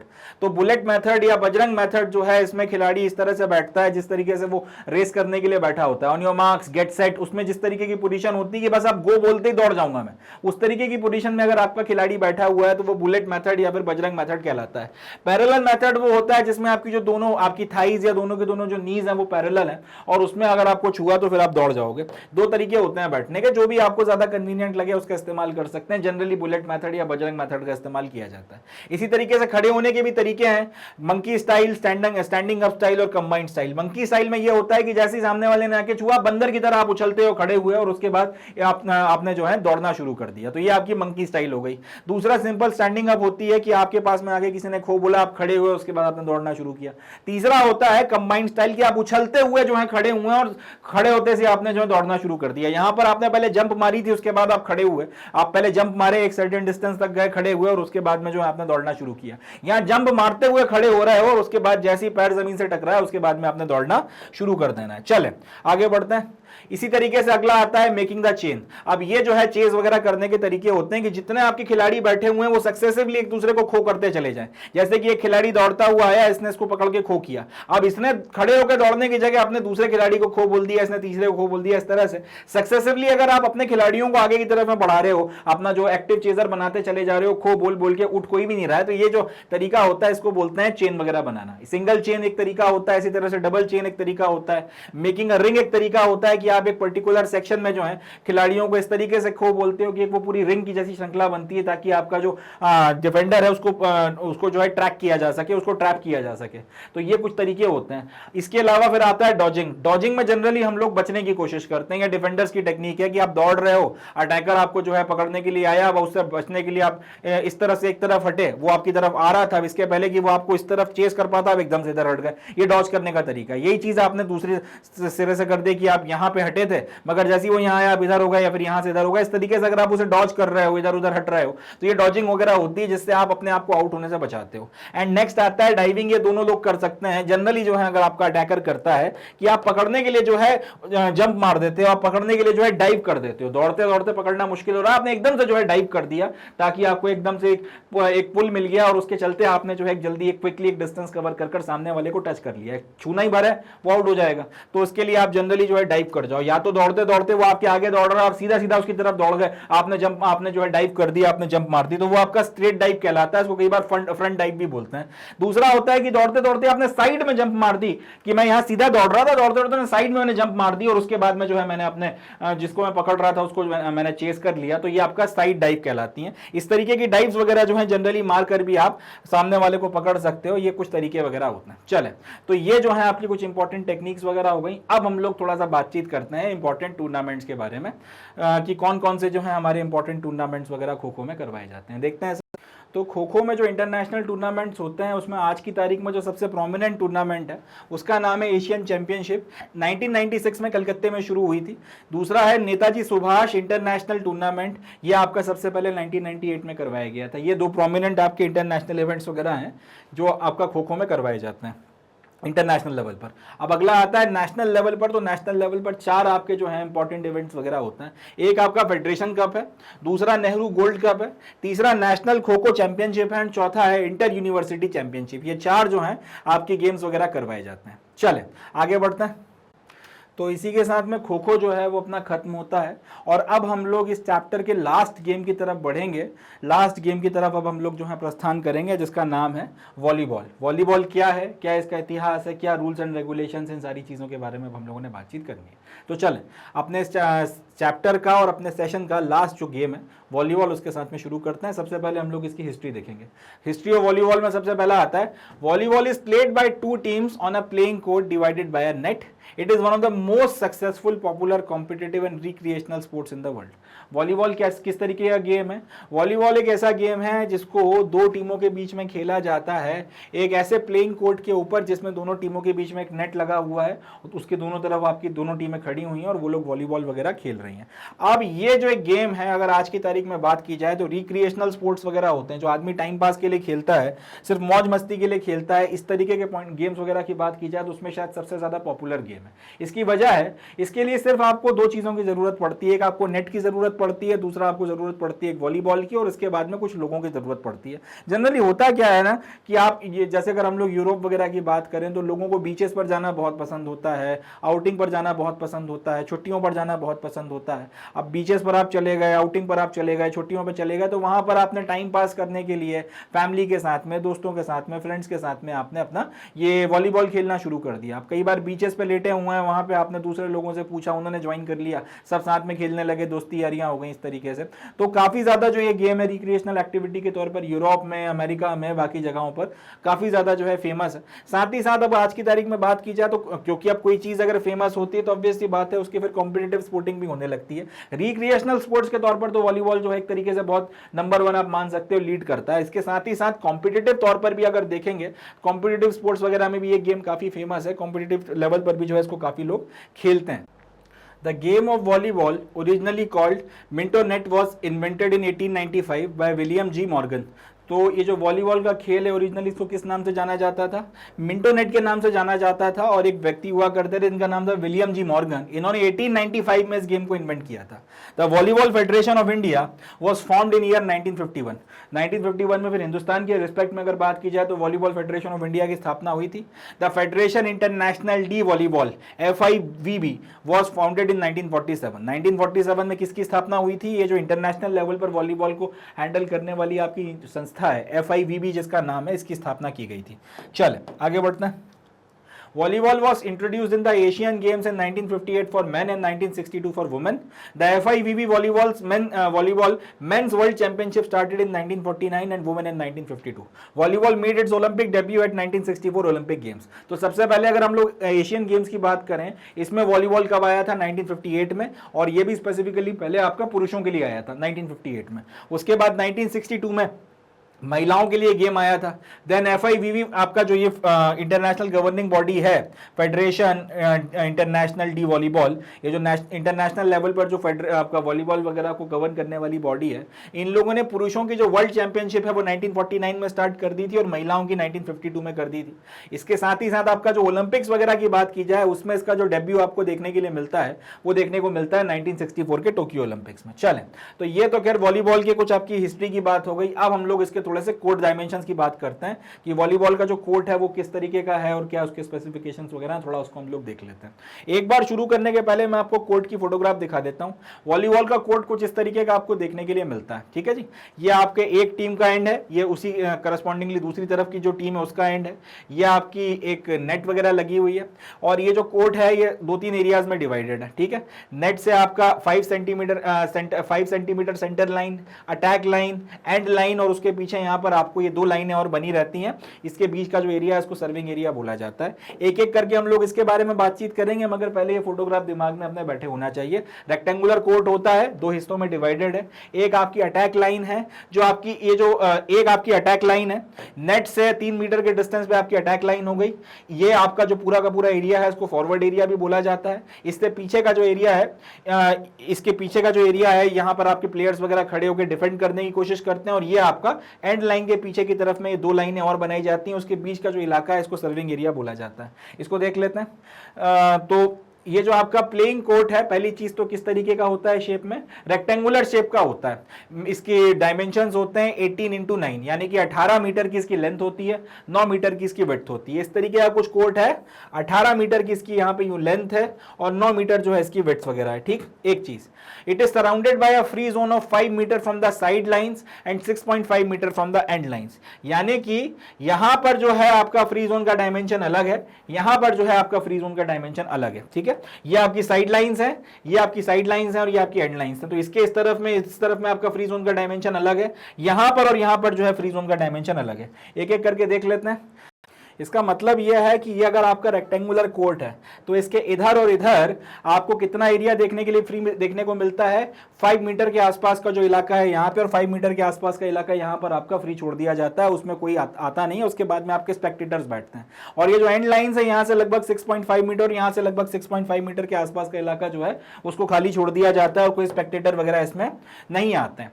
The height of the free playing space above the playing area from the playing surface shall be 12.5 metre. ये इंटरेस्टिंग है कि आप वॉलीबॉल में क्योंकि बॉल को हाथों से मारोगे और बॉल जो है ऊपर की तरफ में उठेगी, नेट से इस तरफ जाएगी फिर इस तरफ आएगी, तो कितनी हाइट तक आप मैक्सिमम बॉल को उठा के वर्टिकली उठा के मार सकते हो, इसके ऊपर भी एक लिमिट लगी हुई है। आपका जो प्लेइंग सरफेस है, यानी कि आपका लेट से जो कोर्ट है जिसके ऊपर खड़े होकर आपके प्लेयर वगैरह खेल रहे हैं, यहां से 12.5 मीटर तक जो है आप अपने बॉल को जो है वर्टिकली उठा सकते हो, इससे ज्यादा आप बॉल को उठा नहीं सकते। Attack line is 3 metre from the axis of the centre line which marks the front zone. अब ये आपका अगर लेट से कोर्ट है, ये इसकी सेंटर लाइन है, कोर्ट ने इसको इससे कोर्ट आपका दो हिस्सों में डिवाइड हो जाता है, तो यहीं पे नेट बंधी हुई है, तो यहां से 3 मीटर के डिस्टेंस पर एक लाइन बनाई जाती है दोनों तरफ में, इस तरफ में भी और इस तरफ में भी। इसको ये 3 मीटर के डिस्टेंस पर जो ये नेट से, ये आपकी नेट है और नेट से 3 मीटर के डिस्टेंस पर ये जो लाइन बनाई जाती है, इस लाइन को बोला जाता है अटैक लाइन। और इसके चलते नेट और इसके बीच का जो ये इलाका बनकर तैयार होता है, इसको बोला जाता है फ्रंट जोन। चलें आगे बढ़ते हैं, देख लेते हैं इसे एक बार। ये आपकी नेट बंधी हुई है, ये आपकी नेट वगैरह बंधी हुई है, इससे या फिर इसको इस तरह से बोल सकते हैं कि ये आपकी सेंटर लाइन है, ये इस आपके कोर्ट को दो हिस्सों में डिवाइड करती है। इस लाइन की सीध में या ऊंचाई में आपने नेट वगैरह बांध के तैयार कर दी। अब इस लाइन से 3 मीटर के डिस्टेंस पर आप एक और लाइन बनाते हो, इस दोनों तरफ बनाते हो, इस तरफ के इलाके में भी बनाते हो, उस तरफ के कोर्ट में भी बनाते हो, इसको बोला जाता है अटैक लाइन। इसके पीछे फिर आपकी एक एंड लाइन आ जाती है और यहां पर फिर दो आपकी लाइंस वगैरह बना के सर्विंग एरिया बनाया जाता है, इसके बारे में भी बातचीत करेंगे। मगर ये अटैक लाइन कहां पर बनाई जाती है, जो आपका जहां पर नेट बंधी हुई है वहां पर कोर्ट पर जो लाइन बनी है, वहां से 3 मीटर के डिस्टेंस पर एक लाइन बनी हुई है, इसको अटैक लाइन बोला जाता है। ठीक है, इसको आप अटैक लाइन कहते हैं। The service zone is 9 metre wide and is behind each end line. अब इसके ये जो सर्विस जोन वगैरह है, ये आपको कहां पर देखने को मिलता है, ये जो इलाका है, ये जो दो लाइनें आपने बनाकर तैयार करी हैं, इसके बीच का इलाका सर्विस जोन है। यहां पे खड़े होकर जो है आपने आपके अपोनेंट की तरफ में बॉल को मारना है, उसकी तरफ में आपको सर्व करना है। तो जो सर्विस जोन है वो एक तो 9 मीटर वाइड है and is behind each end line, और ये आपकी जो दोनों एंड लाइंस है उसके पीछे आपको देखने को मिलता है। मतलब ये आपका कोर्ट आपने बना के तैयार कर लिया, उसके पीछे दो लाइनें बनाकर ये बीच जो इलाका है ये आपका सर्विस एरिया हो गया। यहां पे जो ये दो लाइनें बना के आपने जो इलाका आपको देखने को मिल रहा है, ये आपका सर्विस लेन हो गया है, फिर सर्विस एरिया हो गया। ठीक है जी, वही बात यहां लिखिए कि the service zone is 9 metre wide and behind each end line it is laterally limited by the 2 short lines each 15 centimetre long. तो ये 15-15 सेंटीमीटर की दो लाइनें बनाकर आपने डिसाइड कर दिया या आपने लिमिटेड कर दिया कि इतने इतने एरिया में जो है आपको सर्व करना है। Drawn 20 centimetre behind the end line as an extension of the side line. मतलब क्या है, ये आपका कोर्ट हो गया, कोर्ट से 20 सेंटीमीटर के डिस्टेंस पे 15-15 सेंटीमीटर की आपने ये दो लाइंस बनाई है, जिसको आप एक तरीके से जो साइड लाइंस का एक्सटेंशन मान सकते हो। इन्होंने अब ये एरिया लिमिट कर दिया है 9 मीटर की लेंथ का, या 9 मीटर की लेंथ आपको इन दोनों के बीच में लिमिट कर दी है जहां से आपको सर्व करना है। अब यहां से जो है आप अपना बॉल को दूसरे की तरफ या दूसरे के कोर्ट में जो है आप सर्व वगैरह करते हो। All lines of the court are wide and 5 centimetre wide. अब ये जितनी भी लाइनें वगैरह बनाई गई हैं, ये एक तो व्हाइट कलर की होती हैं और 5 सेंटीमीटर की विड्थ होती है। एक बार इनको फिर से देख लेते हैं, फिर आगे बढ़ेंगे। ये आपका पूरा का पूरा कोर्ट हो गया, ये इसमें आपकी एक सेंटर लाइन बनाई गई है, यहां पर आपकी नेट लगाई जाती है। इसके इस तरफ 9 मीटर का इलाका, एक कोर्ट का एक सिरा, और एक 9 मीटर का इलाका एक सिरा। यहां पे एक टीम खड़ी होगी, यहां पर आपकी दूसरी टीम खड़ी होगी। एक बात। दूसरी बात, एक चीज। दूसरी बात, अब यहां पर आपने नेट बांध दी है, यहां से 3 मीटर के डिस्टेंस पर एक लाइन आप और बनाते हो, ये आपका फॉरवर्ड एरिया डिसाइड करता है और इसको अटैक लाइन बोलते हैं। इसी तरह से आप यहां पर करते हो, यहां पीछे 20 मीटर के डिस्टेंस पर 15-15 सेंटीमीटर की 2 लाइनें बनाई जाती हैं और यहां से फिर जो बीच में इलाका वगैरह है इससे आप सर्व करते हो। सारी की सारी जितनी भी लाइनें हैं ये 5-5 सेंटीमीटर की होती हैं, 5-5 सेंटीमीटर की विड्थ की होती हैं, उससे ज्यादा की इनको नहीं बनाया जाता ये, और सारी की सारी लाइनें व्हाइट कलर में बनाई जाती हैं। नेक्स्ट आता है फुल कोट डायगोनल, दूसरा आता है half court diagonal. Full court diagonal की लेंथ आपको बताइए 20.125 और हाफ कोट डायगोनल की लेंथ आपको बताइए 12.728। समझते हैं, देखिए ये आपका पूरा का पूरा कोट एक रेक्टेंगुलर कोट है।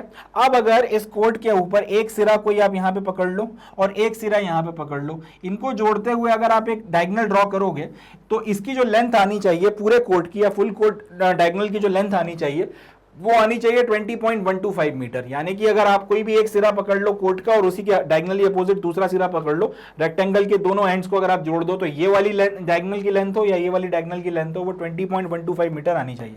अगर नहीं आ रही है मतलब डायमेंशन में कुछ गड़बड़ है और फिर आपको कोट को रीड्रॉ करना पड़ेगा। इसी तरह से हाफ कोट डायगोनल की बात की जाए तो अगर आप एक सिरे को पकड़ के नेट तक एक लाइन बना लीजिए या फिर दूसरे सिरे को पकड़ के नेट तक दूसरी लाइन बना लीजिए, ये जो डायमेंशन आने चाहिए 12.728 मीटर आने चाहिए। यही बात यहां से है कि आप यहां से नेट के सिरे को एक पकड़ लें या फिर यहां से नेट के सिरे को दूसरा पकड़ लें, ये जो आप डायमेंशन आना चाहिए 12.728 मीटर आना चाहिए। चलें आगे बढ़ते हैं। तो ये जो है आपका इस तरीके से आपका पूरा का पूरा एक कोट वगैरह जो है बनाया जाता है, ये इसके डायमेंशन और उसके स्पेसिफिकेशंस होते हैं। अब थोड़ा सा इसके इक्विपमेंट्स की बात करते हैं कि किन किन चीजों की या किन किन इक्विपमेंट्स की जरूरत पड़ती है जिनकी मदद से इस गेम को खेला जाता है। देख, तो पहला इक्विपमेंट जो अपने को देखना है वो है बॉल, क्योंकि वॉलीबॉल खेलना है तो सबसे इंपॉर्टेंट चीज़ों में से एक वो तो आपकी बॉल ही है जिसकी मदद से आप वॉलीबॉल खेलोगे। तो यहाँ पे जो बॉल इस्तेमाल होती है वो स्पेरिकल शेप की होती है। पहली चीज़, आपकी जो बॉल जो यहाँ पे यूज़ होगी वो स्पेरिकल शेप की है एंड ये या तो आपका फ्लेक्सिबल लेदर से बनी होती है या फिर सिंथेटिक लेदर से बनी होती है। अगर आप असली लेदर इस्तेमाल कर रहे हो तो फिर इस तरीके का हो जिसको खींचा जा सके और खींचने पर जैसे आप खींचें तो वो खिंच जाए, हाथ अगर जैसे ही आप अपना फोर्स हटाते हैं तो फिर से वो स्लैक हो जाए, वापस अपनी नॉर्मल पोजीशन में आ जाए। या तो इस तरीके के फ्लेक्सिबल लेदर का इस्तेमाल किया जाता है या फिर सिंथेटिक लेदर आजकल इस्तेमाल होने लगा है। जो भी आप इस्तेमाल करें, मगर पॉइंट यह है कि स्पेरिकल शेप जो है उसको रखते हैं और जनरली फ्लेक्सिबिलिटी जो है उसमें होनी चाहिए, सॉफ्ट होना चाहिए। एक बात ये भी है, अब ये नहीं हो कि बहुत ज़्यादा वो हार्ड हो तो उससे आपके हाथ में चोट लगे। इसके अलावा इसमें एक ब्लैडर होता है अंदर की तरफ में जो जनरली रबर का ही बना रहता है, उसमें आप सिंथेटिक मटेरियल या कोई और चीज़ इस्तेमाल नहीं करते। तो ये जो है बॉल का आपका जो मटेरियल है वो हो गया। क्या चीज़ आप इसमें इस्तेमाल कर रहे हैं, फ्लेक्सिबल लेदर या सिंथेटिक लेदर, और उसके अंदर आप एक ब्लैडर डालते हैं जो रबर का बना होता है। द कलर में be a uniform light colour और अ कॉम्बिनेशन ऑफ कलर्स। अब जनरली इसमें जो है या तो आप एक लाइट कलर की बॉल बनाते हैं, पूरी बॉल जो है एक ही कलर की होती है, या फिर इसमें कई सारे कलर्स का कॉम्बिनेशन इस्तेमाल किया जाता है और ऐसी कंडीशन में फिर ये बॉल कुछ इस तरीके की आपको नजर आती है, इस तरीके की दिखती है। इसकी सर्कमफ्रेंस 65 to 67 सेंटीमीटर के आसपास रखी गई है और इसका जो वेट है वो 260 to 280 ग्राम्स के आसपास होता है। मतलब काफ़ी ज़्यादा लाइट बॉल होती है, काफ़ी हल्की बॉल होती है। अब बॉल अगर लाइट है, मटेरियल इसका लाइट इस्तेमाल किया गया और अच्छा खासा ठीक ठाक शेप इसका दिख रहा है तो फिर इससे वही बात क्लियर होती है कि सॉफ्ट बॉल है, बहुत इससे कोई चोट वगैरह लगने का खतरा नहीं होता। बाकी इसके अंदर एयर जो है, अंदर का प्रेशर इतना रखा जाता है 0.30 से लेके 0.325 किलोग्राम पर सेंटीमीटर स्क्वायर के आसपास जो है इसमें अंदर का प्रेशर मेंटेन करके रखा जाता है। इतने प्रेशर पर वॉलीबॉल जो है वो आदर्श स्थिति में रहती है इसकी मदद से ये पूरा का पूरा गेम खेलने के लिए। नेक्स्ट आता है आपका हाइट वगैरह। The height of the net is 2.43 metre for men and 2.24 metre for women measured from the centre of the playing court. अब यहाँ पे आप नेट कितनी हाइट पे लगाओगे ये वाली बात बताई गई है कि आपका जो कोर्ट का सेंटर है वहाँ से आपने ऊपर की तरफ में वर्टिकली हाइट मेजर शुरू करना, आपका वर्टिकली जो है आपने हाइट मेजर करना शुरू किया तो आपको पता चला कि जो हाइट है आपका मेन के लिए आप 2.43 मीटर के आसपास रखेंगे और आप फीमेल्स जो रहेंगी उनके लिए आप 2.24 मीटर की जो हाइट है वो रखेंगे। ठीक है, याद रखिएगा इस बात को। ग्राउंड से ऊपर की तरफ में जब आप उठेंगे तो जो नेट लगाई जाती है वो आपका मेल्स के केस में 2.43 है और फीमेल्स के केस में 2.24 मीटर रखी गई है। The net is 1 metre wide and 9.50 to 10 metre long, made of 10 centimetre square black mesh. तो 1 मीटर की विड्थ आपको इस नेट में देखने के लिए मिलती है, वर्टिकल बात कर रहा हूं। और लेंथ अगर देखी जाए तो लगभग 10 मीटर के आसपास जो है इसकी लेंथ होती है। 10 सेंटीमीटर के आपके स्क्वायर ब्लैक मैश का बनाया जाता है, यानी कि जिस आप फाइबर का इस्तेमाल कर कर यहाँ पे नेट बनाते हो उसमें जो एक मैश तैयार किया जाता है, उसके स्क्वायर वगैरह 10-10 सेंटीमीटर की लेंथ के रखे जाते हैं और उसकी मदद से जो है इसको बनाया जाता है। चले आगे। Preferably adjustable post are 2.25 metre in height and are placed 1 metre outside the side lines. एक जो अब आपका जो ये एडजस्टेबल पोस्ट वगैरह है जिसके ऊपर इसको आपका लगाया जाता है नेट वगैरह को, इनको लगभग 2.55 मीटर की हाइट का रखा जाता है और साइड लाइन से लगभग 1 मीटर के डिस्टेंस पर जो है इनको कनेक्ट किया जाता है। इनके ऊपर फिर एंटीनास वगैरह लगाए जाते हैं और उसकी मदद से इनको सपोर्ट किया जाता है। यहां तक अपन लोगों ने जो है देखकर बात खत्म कर दी है। चलें अगला देखते हैं एंटीनाज एंड साइड बैंड्स। तो मैं दिखा देता हूं एंटीनाज आपको। यहां पर इस तरीके से एंटीनाज वगैरह को लगाया जाता है और इनकी मदद से जो है इस पूरे के पूरे आपका जो ये पोल वगैरह आपने बना के तैयार किए हैं जिसके ऊपर नेट लगाई गई है, इसको सपोर्ट किया जाता है। बस उसी के डायमेंशन यहाँ पे बताए गए हैं कि फ्लेक्सिबल होता है, लगभग 1.80 मीटर लंबा होता है और 10 मिलीमीटर इसका डायमीटर आपको देखने को मिलता है। फाइबर ग्लास या इसी तरीके के किसी मिलते जुलते मटेरियल से बना हुआ है। ठीक है जी। इसका इस्तेमाल जनरली जो है आपका नेट वगैरह को फास्टन करने के लिए किया जाता है या फिर नेट वगैरह को जिस आपने पोल पे फास्टन किया उसको सपोर्ट करने के लिए इसका इस्तेमाल वगैरह किया जाता है। चलें अब आते हैं हम लोग कि वॉलीबॉल खेला कैसे जाता है, क्या आपके रूल्स एंड रेगुलेशंस होते हैं, क्या इसमें डूज एंड डोंट्स होते हैं, थोड़ा सा उस पर बात कर लेते हैं।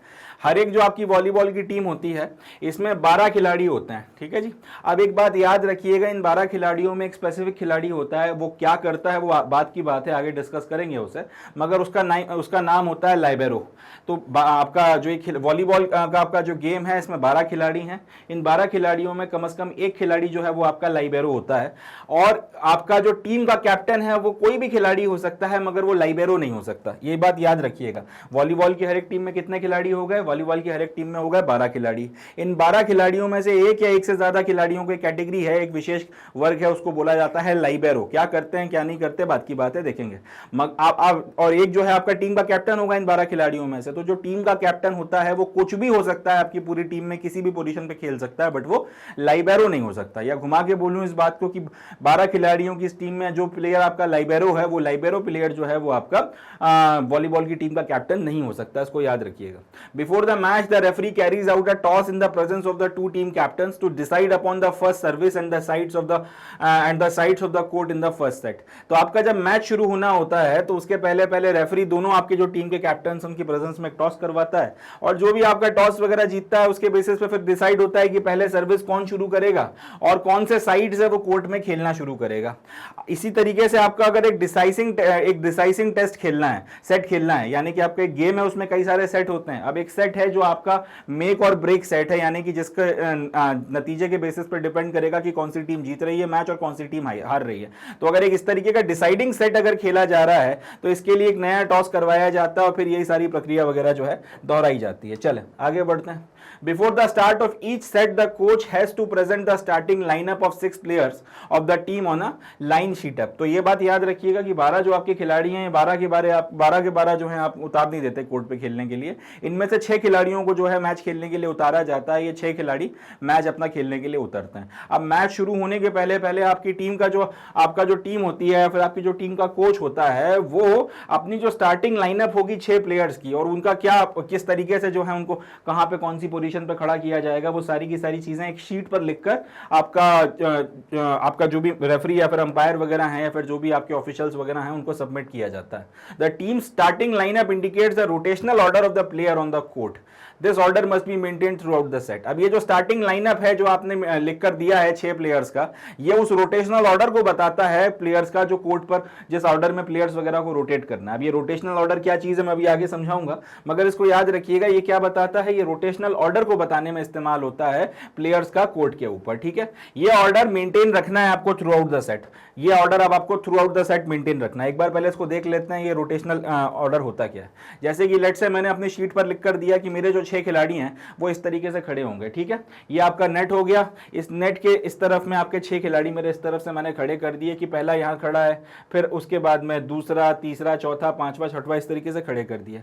अब यहां पर इनके इधर उधर आप देखिए आपको एरोज देखने को मिल रहा है। 2 जो है वो उसका एरो 1 के खाने में जा रहा है, 1 का जो एरो है वो 6 के खाने में जा रहा है, 6 का 5, 5 से 4, 3, 2, इस तरीके से जो है ये खाने में जा रहे हैं। तो मैं भी आपको बताऊंगा कि ये रोटेट कब करते हैं, मगर ये याद रखिएगा कि प्लेयर्स जो है अपनी पोजीशन चेंज करते रहते हैं। तो एक रोटेशनल ऑर्डर में वो अपनी पोजीशन चेंज करते हैं। जैसे प्लेयर नंबर 1 प्लेयर नंबर 6 की जगह चला गया, प्लेयर नंबर 6 प्लेयर नंबर 5 की जगह चला गया, 5 जो है 4 की जगह चला गया, 4 3 की जगह, 3 2 की जगह और 2 1 की जगह। तो एक सीक्वेंस या फिर एक ऑर्डर क्लॉकवाइज डायरेक्शन में किस तरीके से आप अपने आप को जो है अपनी पोजीशंस वगैरह चेंज कर रहे हो, कौन सा प्लेयर कहां पे खड़ा हुआ है, किस ऑर्डर में अपनी पोजीशन चेंज करेगा, वो आपको बताना पड़ता है पहले से। अभी रोटेशन कब होता है वो बात की बात है, वो समझाऊंगा भी, मगर ये जो है आपका रोटेशनल ऑर्डर है जिसकी बात यहां पर की जा रही है कि before the start of each set the coach has to present the starting lineup of 6 players of the team on a lineup sheet. तो आपका मैच के पहले और आपका जो हर एक सेट होता है मैच के, उसके पहले आप क्या कर रहे हो, अपना जो स्टार्टिंग लाइनअप है 6 प्लेयर्स का, एक वो आप लिख कर दे रहे हो एक लाइनअप शीट के ऊपर। ये क्या बता रहा है, ये उस रोटेटिंग ऑर्डर को बता रहा है जिसको थ्रू आउट द सेट आपको मेंटेन करना होता है, थ्रू आउट द सेट जो है आप उसको चलाते हो। ठीक है जी, चलें अब यहां पर हम लोग ये देखेंगे कि क्या रोटेशनल ऑर्डर का क्या कंसेप्ट है या क्या सेंस इस्तेमाल होता है। Eight the moment the ball is hit by the server each team must be position with in its own court in the rotational order. तो अब जो आपका सर्वर वगैरह है, एक सर्वर को आपने खड़ा कर दिया कि भाई तुम बॉल को मार के सर्व करो और उसके बाद मैच शुरू करवाओ। तो जब ये सर्वर आपका बॉल को मारकर आपकी जो अपोनेंट की टीम है उसके तरफ में जब बॉल को भेज रहा होता है और मैच को शुरू करवा रहा होता है, उस वक्त में किया ये जाता है, आपकी जो टीम के बाकी सारे प्लेयर्स वगैरह हैं वो अपने कोर्ट में खड़े रहते हैं उसी रोटेशनल ऑर्डर में जो रोटेशनल ऑर्डर आपने सबमिट किया था। अब इसके बाद में the 3 players along the net are called the front row players and occupy the positions in the front and the other 3 players are the back row players। तो अब ये जो मैंने आपको दिखाई है यहाँ पे जो पोजीशंस दिखाई हैं, ये जो 3 प्लेयर आपके ऊपर आपको देखने को मिल रहे हैं नेट के आगे की तरफ में, इनको फ्रंट रो प्लेयर्स बोला जाता है। और ये जो 3 प्लेयर्स आपको पीछे की तरफ में देखने को मिल रहे हैं या फिर एंड लाइन के ज्यादा करीब देखने को मिल रहे हैं, इनको आपका बैक रो प्लेयर्स बोला जाता है। अब इन्हीं की पोजीशंस वगैरह वहां पे लिखी हुई हैं, ऐसे वो समझ में नहीं आती इसलिए मैंने पहले आपको दिखा दी। द 3 प्लेयर्स, ये जो पहले 3 प्लेयर्स हैं जो आपका नेट के ज्यादा करीब है, इनको क्या बोला जा रहा है, फ्रंट रो प्लेयर्स। और ये अपनी पोजीशंस ऑक्यूपाई कर रहे हैं 4-3-2, ये जो 4-3-2 हैं ये अपनी ऐसी पोजीशंस ऑक्यूपाई कर रहे हैं, तो इनको फ्रंट रो प्लेयर्स वगैरह जो है कहा जा रहा है। इसी तरीके से आपका जो पीछे की तरफ में देखने के लिए मिल रहे हैं ये कौन से हैं, ये जो पीछे के 3 हैं ये आपके बैक रो प्लेयर्स हो गए। और ये कौन कौन सी पोजीशंस ऑक्यूपाई कर रहे हैं, 5-6-1। तो ये भी मैंने आपको दिखा दी थी, फिर दिखा देता हूं एक बार। 5-6-1 ये पोजीशन जो है ऑक्यूपाई कर रहे हैं, ये क्या कहलाते हैं, ये आपके बैक रो प्लेयर्स कहलाते हैं। Rotational order is determined by team starting lineup and control with the service order. अब ये जो रोटेशनल ऑर्डर है या ये जो ऑर्डर है इसमें अपने प्लेयर्स रोटेट करेंगे, ये तो अपने को समझ में आ गया। कैसे करेंगे और कब करेंगे थोड़ा उस पर बात करते हैं। Rotational order is determined by teams starting lineup and control with the service order and players position through out the set. तो ये जो रोटेशनल ऑर्डर है वो किस बात के ऊपर डिटरमाइन किया जाता है, by the teams starting lineup. आपकी जो स्टार्टिंग लाइनअप है, जब आपके शुरुआत जब हो रही थी तब आपके प्लेयर्स वगैरह कहां किस पोजीशन में खड़े हुए थे, उसके बेसिस एक तो उससे पता चलेगा कि आपके खिलाड़ी अब रोटेट कर कौन सा किस पोजीशन में जाने वाला है। And control with the service order and players position through out the set. अब आपकी जो सर्विस का ऑर्डर है, कौन सा प्लेयर कब सर्विस कर रहा है, दोनों टीमों में से किसकी सर्विस कब आ रही है, उसके बेसिस पर और अकॉर्डिंगली आपका उस वक्त में जब सर्विस हो रही है तो प्लेयर की पोजीशन कहां पर है, उसका भी जो है प्रभाव या फिर एक असर जो है इस पे देखने को मिलता है। इसके बेसिस पर डिटरमाइन होता है कि आपका जो रोटेशनल ऑर्डर है वो किस तरीके से रहने वाला है। When the receiving team games the right to serve, its players rotate 1 clockwise position. अब जैसे रिसीविंग टीम है, यानी कि लेट्स से मेरी और आपकी टीम के बीच में मैच हो रहा है, सेट में अपना टॉस हुआ था, टॉस में डिसाइड हो गया कि आप टॉस जीत गए, आपने डिसाइड किया कि आप सर्व करोगे। तो मेरे खिलाड़ी खड़े हुए हैं, अब आप सर्वर हो गए, मेरी टीम रिसीवर हो गई, आपने बॉल को जो है मारकर मेरी तरफ भेजा, मैंने आपकी तरफ भेजा, सर्विंग रिसीविंग शुरू हो गई, रैली बन गई और मैच वगैरह शुरू हो गया। अब लेट्स से कि मैंने आपकी तरफ में एक पॉइंट गिरा दिया है, मेरी टीम ने आपकी तरफ में बॉल जो है वो गिरा दी, तो अब मेरे को जो है सर्व करने का मौका मिल गया, मेरे को जो है आपकी तरफ में बॉल भेजने का मौका मिल गया, सर्व करने का मौका मिल गया। तो अभी मेरी टीम, मगर जब ये मैच शुरू हुआ था तो उसमें सर्व आपने किया था, तो या फिर ये जो सेट जब शुरू हुआ था इसमें सर्व आपने किया था, तो मेरी टीम एक रिसीविंग टीम थी। मगर मैंने क्योंकि बॉल आपकी तरफ में गिरा दी और अब मैं जो हूं मुझे सर्व करने का मौका मिल गया, तो कायदे से बोला यह जाएगा कि आपकी जो रिसीविंग टीम थी उसको राइट मिल गया है सर्व करने का। तो जैसे ही आपकी एक रिसीविंग टीम को सर्व करने का राइट मिल जाता है, इसके प्लेयर्स करते यह हैं कि एक पोजीशन क्लॉकवाइज रोटेट करना शुरू करते हैं। इंपॉर्टेंट है, ध्यान से सुनिएगा।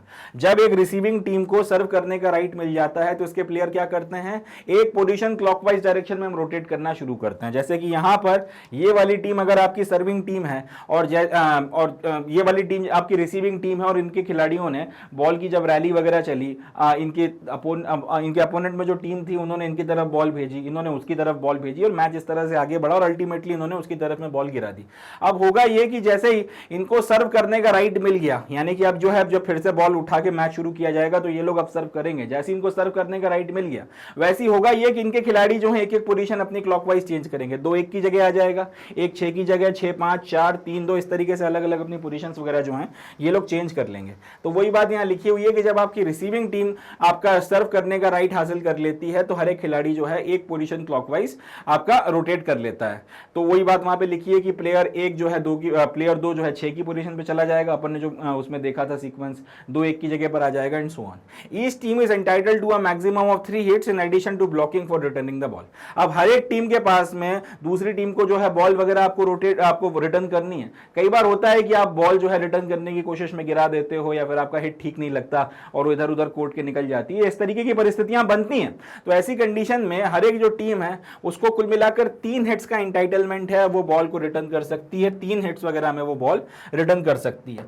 A player can not hit the ball 2 times consecutively, मगर यहां पे भी देखने वाली बात है कि एक ही खिलाड़ी 2 बार बॉल को हिट नहीं कर सकता। अगर आपके खाते में आपके अगर तरफ में भी बॉल है, अगर आपके कोर्ट में भी बॉल है, आपने एक बार हिट कर दी, अब वो दूसरी तरफ नहीं गई है, अब दूसरा हिट जो है वो कोई और प्लेयर करेगा उस बॉल को, आप जाके दूसरी बार में भी उसे हिट नहीं कर सकते। एक बार दूसरे प्लेयर ने हिट कर दी, उसके बाद ये पहला वाला प्लेयर हिट कर ले, कोई इश्यूज नहीं है, मगर एक ही बार में 2 बार ये प्लेयर हिट नहीं कर सकता। इस बात को आपको ध्यान रखना पड़ेगा। A team scores a point by successfully landing the ball on the opponents court or when the opponent team commits a fault or receives a penalty.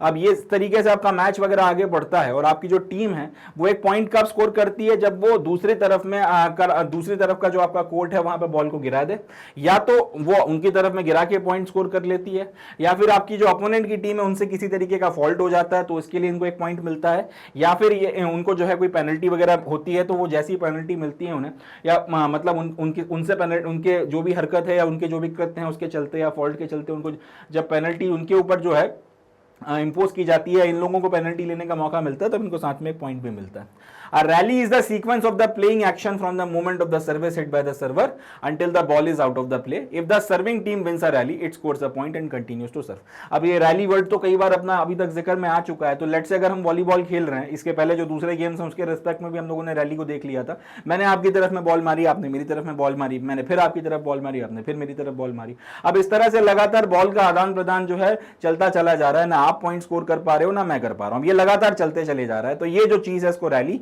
कहा जाता है। अब लास्ट में कोई एक हम दोनों की कोशिश तो यही है कि दोनों ऐसे हम दोनों एक दूसरे के कोर्ट में बॉल गिरा दें, तो जो भी करने में कामयाब हो जाएगा वो जो है इस रैली को जीत जाएगा। तो ये याद रखना है कि रैली जो है वो सीक्वेंस है प्लेइंग एक्शंस का, जब दोनों प्लेयर्स एक दूसरे के साथ में बॉल को हिट कर और एक दूसरे के कोर्ट में बॉल को भेज रहे हैं, बॉल का एक्सचेंज हो रहा है, बॉल का आदान प्रदान हो रहा है, मगर दोनों कोई भी एक पॉइंट स्कोर नहीं कर पा रहे हैं। ठीक है, moment of the service hit by the server until the ball is out of play. If the serving team wins a rally, अब अगर आपका जो सर्विंग टीम है यानी कि जिसने मैच में बॉल को हिट करके दूसरे अपोनेंट की तरफ में अपना मैच शुरू किया था, अगर वो एक पॉइंट स्कोर कर लेते हैं तो फिर वो लगातार आपका सर्व करते चले जाते हैं। अगर आपकी रिसीविंग टीम ये पॉइंट स्कोर कर लेती है या फिर रैली जीत जाती है तो वो पॉइंट स्कोर करते हैं और उसी के साथ में उनको जो है दूसरा अब जो मैच फिर से अब जब ये बॉल फिर से जो है उठा के गेम शुरू किया जाएगा फिर से, तब उनको सर्व करने का राइट मिल जाता है। ईच टीम में request a maximum of 2 time outs of 30 seconds each and 6 substitutions पर सेट। तो हर एक सेट जो होता है आपका, इसमें आपकी जो टीम है 2 टाइम आउट्स मांग सकती है 30 सेकंड्स के लिए, 30 सेकंड के लिए मैच रुकवा सकती है, पहली चीज। इसके अलावा इसको कुल मिलाकर अगर वो चाहे तो अपने 6 के 6 खिलाड़ी जो है वो सब्स्टिट्यूट कर सकती है। इंपॉर्टेंट है, 12 खिलाड़ियों के साथ आप उतरे हुए हो, 6 खिलाड़ी आपके पास में ग्राउंड पर या कोर्ट पर हैं, आप चाहो तो आप ये 6 के 6 सब्स्टिट्यूट कर सकते हो, मगर या फिर यूं बोलूं कि मैक्सिमम आप एक सेट में, मैच की बात नहीं कर रहा हूं, एक सेट में जो है कुल मिलाकर 6 सब्स्टिट्यूशंस वगैरह कर सकते हो, ये अपने को ध्यान रखना है। चलें आगे बढ़ते हैं। A player of the starting line may leave the game but only once in a set. The player may re-enter but only once in a set and only to the previous position in the lineup. यानी कि ये कि जो आपका lineup आपने बनाकर दिया है कि ये वाला प्लेयर यहाँ पे खड़ा होगा, ये वाला प्लेयर यहाँ पे खड़ा होगा, ये वाला प्लेयर यहाँ पे खड़ा होगा, इस तरीके से जो पूरा आपने सीक्वेंस वगैरह बनाकर दिया है, इसमें कोई भी आपका जो प्लेयर है, स्टार्टिंग लाइनअप की बात कर रहा हूँ, स्टार्टिंग लाइनअप जो आपने बनाकर दी थी उसमें कोई भी प्लेयर अगर वो मैच को छोड़ना चाहता है, बाहर जाना चाहता है, चाहता है तो वो जा सकता है, मगर वो पूरे के पूरे सेट में सिर्फ एक बार बाहर जा सकता है। यानी कि अगर आप अगर उसको मतलब कुछ समस्या आ गई, आप उसे रिप्लेस भी करना चाहते हैं, तो एक बार जो है वो प्लेयर आपका मैच से बाहर या सेट से, उस पर्टिकुलर सेट में मैच से बाहर जा सकता है। और अगर वो वापस आना चाहे गेम में तो उसके बाद में वो वापस भी आ सकता है, मगर वो पूरे सेट में सिर्फ ऐसा एक बार कर सकता है। तो इस बात को याद रखिएगा। आपका जो लाइनअप आपने बनाकर दिया है उसमें कोई भी प्लेयर एक बार गेम को छोड़कर जा सकता है और एक बार जो है वो वापस फिर से री एंटर कर सकता है। एक सेट की बात कर रहा हूं, दूसरे सेट में वो फिर ये कर सकता है, तीसरे सेट में फिर कर सकता है, मगर एक सेट में सिर्फ एक ही बार कर सकता है। एक बात और कि जिस पोजीशन से वो गया था वो सिर्फ उसी पोजीशन में जो है लाइनअप में लौट कर आ सकता है, इसके अलावा नहीं। The intervals between the sets are of 3 minutes. इसके अलावा जो आपके अलग अलग सेट अपने खेले जाते हैं इसमें कुल मिला के 3 मिनट का गैप होता है। अब आ जाते हैं कि सेट अपना जीता कैसे जाता है, कितने कितने पॉइंट का सेट होता है। एक फिफ्थ वाले सेट को अगर आप हटा दो, जो डिसाइडिंग सेट होता है, कुल मिला के 5 सेट होते हैं इसमें, ठीक है। इसमें कुल मिला के 5 सेट खेले जाते हैं, उनमें से पांचवा वाला जो है वो डिसाइडिंग सेट होता है, मगर उसके पहले के जो 4 सेट वगैरह होते हैं ये 25-25 पॉइंट के होते हैं। तो जो भी टीम आपके 25 पॉइंट स्कोर कर लेती है मगर मिनिमम लीड होनी चाहिए दो पॉइंट्स की, तो वो जो है आपका सेट जीत जाती है। मतलब ये कि कुल मिला के 5 सेट खेले जाएंगे। आखिरी वाला सेट डिसाइसिव सेट होगा, उसकी बात नहीं कर रहा। उसके अलावा जो आपके 4 सेट्स हैं उसमें से कोई भी सेट आप उठा लो, ये वाला सेट जीतने के लिए आपको 25 पॉइंट स्कोर करना पड़ेंगे, मगर 2 पॉइंट की लीड के साथ में। अगर आपने 25 पॉइंट 2 पॉइंट की लीड के साथ में स्कोर कर लिए तब तो ठीक है, फिर आप जो है सेट जीत जाओगे। मगर लेट्स से कि 24-24 हो गया, ऐसी कंडीशन में फिर 25 पॉइंट अगर आपने स्कोर कर भी लिया, अगर 25वां पॉइंट स्कोर कर भी लिया तो भी आपको विजेता नहीं डिक्लेयर किया जाता, फिर आपको 2 पॉइंट की लीड लेना पड़ेगी। अब जैसे ही आपको 2 पॉइंट की लीड मिल जाएगी वैसे ही जो है फिर आपका मैच आप जीते हुए डिक्लेयर हो जाओगे। 26-24 हो जाए, 27-25 हो जाए या फिर 28-26 हो जाए, इस तरीके की कहानी है, तब 25 पॉइंट पे आपका गेम खत्म नहीं होगा। यही चीज इसके पहले भी जो हम लोगों ने गेम्स देखे थे, इंडिविजुअल गेम्स या टीम गेम्स, उसमें हो रही थी, जहां पे सेट वगैरह का केस आ रहा था कि आपका और कि 2 पॉइंट की आपकी जो है लीड होनी चाहिए। तो ये याद रखिएगा, 5 आपके सेट होते हैं, 5वें की बात नहीं कर रहा, उसके पहले के जो 4 सेट होते हैं वो जीतने के लिए कम से कम 25 पॉइंट स्कोर करना पड़ेंगे। मगर 25 पॉइंट स्कोर कर भर लेना जो है वही इंपॉर्टेंट नहीं है, 25 पॉइंट आपको 2 पॉइंट की लीड के साथ में स्कोर करना है। अगर 2 पॉइंट की लीड बन गई और 25 पॉइंट स्कोर कर लिए, वेल एंड गुड है। मगर अगर आपने लेट से 24-24 पॉइंट हो गए उसके बाद आप 25वां पॉइंट स्कोर कर रहे हैं तो फिर फर्क नहीं पड़ता, फिर मैटर नहीं करता। ऐसी कंडीशन में अब आपको 25 पॉइंट स्कोर करने के बाद में भी 2 पॉइंट की लीड लेना पड़ेगी। तो 2 पॉइंट की लीड लेके या तो 26-24 कर लो या 25-27 कर लो, 26-28 कर लो। ऐसी तरीके की परिस्थिति में आओगे तब तो ठीक है कि 25 और 24 कर लोगे तो फिर वो बात नहीं बनेगी। अगर आप 25 पॉइंट 2 पॉइंट की लीड के साथ में बनाते हो तब तो ठीक है, समझ में आता है। मगर अगर आप 25 पॉइंट बनाते हो और सामने वाला भी 24 पर पहुंच गया तब फिर आपको विजेता डिक्लेयर नहीं किया जाएगा, इसको याद रखना है। अब आते हैं लास्ट पे कि आपका जो मैच वगैरह जीतना है तो लास्ट सेट के लिए कैसी क्या कहानी होती है, या फिर लास्ट सेट के पहले भी आपको क्या प्रीरिक्विजिट्स होती हैं उस पर थोड़ा बात करते हैं। To win the match is won by the team that wins 3 sets. तो ये मैच कौन जीतता है, ये वो वाली टीम जीत जाएगी जो 3 सेट जीतती है, ठीक है। अगर लेट से आपके 5 सेट होने हैं, 5 में से 3 सेट अगर आपने सीधे सीधे जीत लिए तब तो खैर कोई मतलब ही नहीं, आप विजेता डिक्लेयर हो जाओगे। मगर लेट से अगर 2-2 सेट किसी ने जीत लिए हैं, ऐसी कंडीशन में आपका जो 5वां वाला सेट होता है वो टाई ब्रेकर या फिर डिसाइसिव सेट हो जाता है। तो याद रखिएगा इस बात को कि ये मैच कौन जीतता है, ये मैच वो वाली टीम जीतती है जिसको जो 3 सेट जीतती है, ठीक है। ये मैच वो वाली टीम जीतती है जो 3 सेट जीतती है। अगर आपने सीधे सीधे 3 सेट जीत लिए तब आप विजेता डिक्लेयर हो जाओगे। मगर अगर ये कंडीशन बनी कि आपने पहला जीत लिया, दूसरा दूसरी टीम ने जीत लिया, तीसरा आपने जीत लिया, चौथा उसने जीत लिया, 2-2 का अगर आपका टाई हो गया तो फिर 5वां वाला सेट होता है जो है वो आपका डिसाइसिव सेट होता है। और ये सेट 15 पॉइंट के लिए खेला जाता है और ये 15 पॉइंट में इसमें भी जो है आपको 2 पॉइंट की लीड लेना पड़ेगी। 15 पॉइंट का सेट है, 2 पॉइंट की लीड अगर आप लेके 13-15 या फिर 12-15 कर लेते हैं या फिर 11-15, 10-15 कर लेते हैं तब तो आप विजेता डिक्लेयर हो जाओगे। मगर फिर वही बात कि अगर 14-14 हो गया तब 15वें पॉइंट पर लीड तब 15वें पॉइंट पर जो है विजेता डिक्लेयर नहीं हो गया, तब फिर आपको 14-16 करना पड़ेगा, 15-17 करना पड़ेगा, मगर इसके बिना काम नहीं चलेगा। तो ये एक इंपॉर्टेंट पॉइंट है, इसको अपने को ध्यान रखना है कि आपके पहले जो 4 सेट्स हैं वो 25-25 पॉइंट के लिए खेले जाते हैं और उसमें भी आप 2 पॉइंट की लीड जो है 2 पॉइंट की जो है आपको लीड रखनी होती है। और आखिरी जो सेट है वो 15 पॉइंट के लिए खेला जाता है। फिर कहानी वही है कि आपको 2 पॉइंट्स की जो है लीड लेनी ही होती है, इसके बिना काम नहीं चलेगा, ध्यान रखिएगा इस बात। चलें आगे बढ़ते हैं। Each team has the right to designate from the list of the players of up to 2 specialist defensive players liberos। अब जिन प्लेयर्स का जिक्र हुआ था liberos, थोड़ा सा उसके बारे में बात करते हैं। दोनों जो टीमें अपनी खेल रही हैं, अपने जो 12 खिलाड़ियों की इनकी लिस्ट ये बनाकर देंगे कि भाई हमारे 12 खिलाड़ी हैं, उसमें हम लोग 6-6 खिलाड़ियों को जो है अपना सेट वगैरह खिलाएंगे। तो ये जो टीम है इनके पास में अधिकार होता है कि वो 2 स्पेशलिस्ट डिफेंसिव प्लेयर्स को लिस्ट कर सकती हैं, जिनको लाइबेरोस बोला जाता है। दूसरे शब्दों में हर एक टीम के पास में अधिकार होता है कि वो अपनी लिस्ट में कम से कम 2 लोगों को लाइबेरो बना सकती है। लाइबेरोस कौन होते हैं? डिफेंसिव प्लेयर्स होते हैं, मगर स्पेशलिस्ट डिफेंसिव प्लेयर्स होते हैं। बाकियों की अपेक्षा इनका डिफेंस वगैरह जो है ज्यादा अच्छा होता है, इनको स्पेशलाइजेशन कराया जाता है उस चीज में, इनको उसकी खूब प्रैक्टिस कराई जाती है। A libero on the court is the acting libero. If there is an another libero then that person is the second libero for the team. Only one libero may be on the court at any time. तो ये जो लाइबेरो होता है क्या कौन है? Specialist आपका defence player है, डिफेंसिव प्लेयर है, और एक वक्त में आपकी टीम में एक से ज्यादा लाइबेरोज अगर हैं भी तो भी कोर्ट पर आप सिर्फ एक ही व्यक्ति को उतार सकते हो लाइबेरो के तौर पर। एक वक्त में 2 लाइबेरोज जो हैं कोर्ट में नहीं उतारे जा सकते। अगर आपके पास 2 लाइबेरोज हैं तो भी कोई इश्यूज नहीं है, मगर एक वक्त में आपका एक ही लाइबेरो जो है वो उसको कोर्ट के ऊपर उतारा जाएगा। The libero players must wear a uniform which has a different dominant colour from the colour of the rest of the team. The libero is allowed to replace any player in a back row position. तो एक बात ये भी कि लाइबेरो जो होता है वो एक अलग तरीके की यूनिफॉर्म पहनता है बाकी जो आपके खिलाड़ी वगैरह होते हैं उनसे। जैसे यहां पर देखिए कि ये दोनों खिलाड़ी जो हैं या फिर ये तीनों खिलाड़ी एक ही टीम के हैं, मगर इसने एक अलग कलर की जर्सी पहनी हुई है, इन्होंने जो है अलग अलग कलर की जर्सी पहनी हुई है। तो यहां पर ये जो अलग कलर की जर्सी इस प्लेयर को पहनाई गई है वो इसीलिए पहनाई गई है डिफरेंशिएट करने के लिए कि भाई ये जो है स्पेशलिस्ट डिफेंसिव प्लेयर है जिसका नाम क्या है? लाइबेरो है, या फिर यूं बताने के लिए कि ये जो बंदा है वो लाइबेरो है और जो बाकी लोग हैं आपके रेगुलर प्लेयर्स वगैरह। इसको याद रखिएगा कि लाइबेरो जो है वो आपके अलग यूनिफॉर्म पहनता है या फिर जिस कलर की जर्सी वगैरह पहनता है वो आपके डोमिनेंट जो कलर आपकी टीम मेंबर्स दूसरों ने पहन रखे हैं उससे अलग होते हैं। ठीक है जी। अब ये जो लाइबेरो है, जो यहां पे आपका लाइबेरो आपको देखने के लिए मिल रहा है, ये स्पेशलिस्ट डिफेंसिव प्लेयर, इसको जनरली पीछे की रो में आपका जो बैक रो में जितने भी आपके प्लेयर्स वगैरह खड़े हुए हैं उनमें से आप किसी को भी रिप्लेस करने के लिए इस्तेमाल कर सकते हैं। बैक रो के जो खिलाड़ी वगैरह हैं उनमें से किसी को भी हटाकर आप लाइबेरो को उसकी जगह पर ला सकते हैं।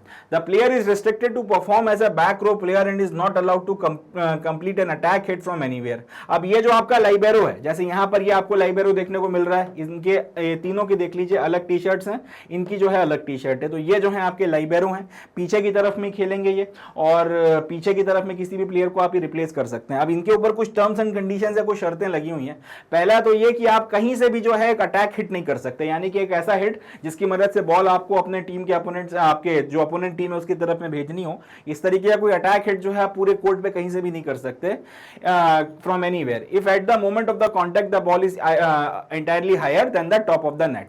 मगर इसमें भी एक शर्त है कि अटैक हिट आप कब नहीं कर सकते? जब किसी भी मोमेंट पर आपकी बॉल जो है वो नेट के ऊपर की तरफ में, आपका जो नेट का सिरा है टॉप का, उसके ऊपर अगर बॉल है, उससे ज्यादा ऊपर हाइट पर है, तो ऐसी कंडीशन में आपका जो लाइबेरो है वो अटैक हिट नहीं मार सकता। तो ध्यान रखिएगा इस बात का कि the player is restricted to perform as a back row player. ये हमेशा जो है सिर्फ बैक रो में खेलेंगे।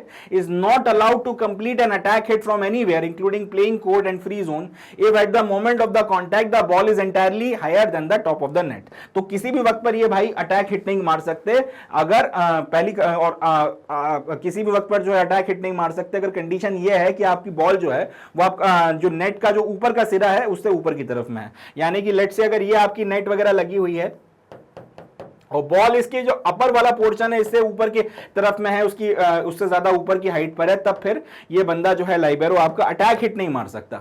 दे में नॉट सर्व ब्लॉक और अटेम्प्ट टू ब्लॉक। साथ ही साथ आपका जो लाइबेरो है ना तो वो बॉल को सर्व कर सकता है, ना बॉल को ब्लॉक कर सकता है, ना वो बॉल को ब्लॉक करने का अटेम्प्ट कर सकता है। इसके अलावा अगर आप लाइबेरो को रिप्लेस करना चाहते हो दूसरे लाइबेरो से, या लाइबेरो को हटा के कोई दूसरा प्लेयर लाना चाहते हो, किसी दूसरे प्लेयर को हटा के लाइबेरो को लाना चाहते हो, तो ये सारे के सारे रिप्लेसमेंट्स कहलाते हैं लाइबेरो रिप्लेसमेंट्स। और इनको रिप्लेसमेंट के या इनको जो है सब्स्टिट्यूशंस में काउंट नहीं किया जाता।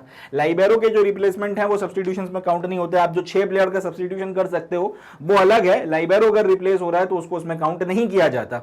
They are unlimited but there must be a completed rally between 2 libero replacement. तो जितनी बार चाहो आप उतनी बार अनलिमिटेड टाइम अपने लाइबेरोस को रिप्लेस कर सकते हो, मगर अब चलती हुई रैली के बीच में से भी आप अपने लाइबेरो को नहीं निकाल सकते। एक आपकी रैली चल रही है वो खत्म हो जाए, दूसरी शुरू होने के पहले आप अपना दूसरा लाइबेरो ले आओ, मगर ये नहीं होगा कि चलती रैली के बीच में से आपने लाइबेरो को भगा दिया, एक और दूसरे को ले आए, या फिर एक प्लेयर को हटा दिया उसकी जगह लाइबेरो ले आए, या फिर एक लाइबेरो आपका पहले से था उसको हटा के दूसरा लाइबेरो ले आए। ये सारी चीजें आप नहीं कर सकते अगर रैली चल रही है। रैली खत्म हो जाए, रैली रुक जाए, उसके बाद में आप लाइबेरो का रिप्लेसमेंट कर सकते हो, लाइबेरो को रिप्लेस करवा सकते हो। चलें अब आते हैं फंडामेंटल स्किल्स वगैरह के ऊपर, जिन स्किल्स वगैरह की मदद से आपका ये पूरा का पूरा वॉलीबॉल वगैरह खेला जाता है। देखते हैं तो फंडामेंटल स्किल्स वगैरह में जिनकी मदद से हम लोग वॉलीबॉल को खेलते हैं, सबसे पहली जो स्किल्स हमको देखनी है वो है सर्विस वगैरह। सर्विस में क्या किया जाता है, आपको बॉल को हिट करना है और अपने अपोनेंट की तरफ में पहुंचाना है।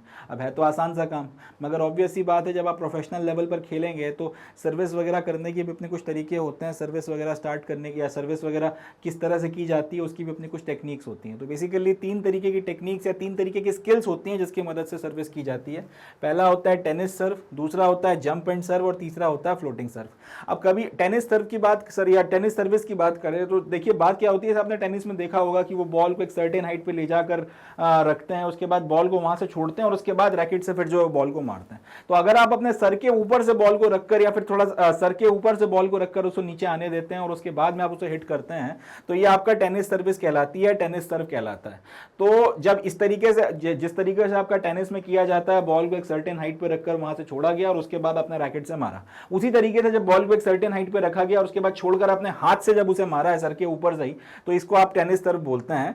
और पूरा पूरा हाथ जो है आपकी हथेली वगैरह से टकराती है। दूसरा जंप एंड सर्व की आप ऊपर की तरफ में जंप किया और उसके बाद आपने जो है उसको हिट कर दिया और उसके बाद सर्व किया है। तीसरा फ्लोटिंग सर्विस की आप फ्लोट करते हुए एक अपनी पोजीशन आगे से पीछे की तरफ में, पीछे से आगे की तरफ में, जनरली होता यह है कि पीछे से आगे की तरफ में आते हुए आप जो हिट करते हैं और उसके बाद में सर्विस वगैरह की जाती है। तो ये 3 तरीके की आपकी जो है सर्विस की फंडामेंटल टेक्निक्स होती हैं।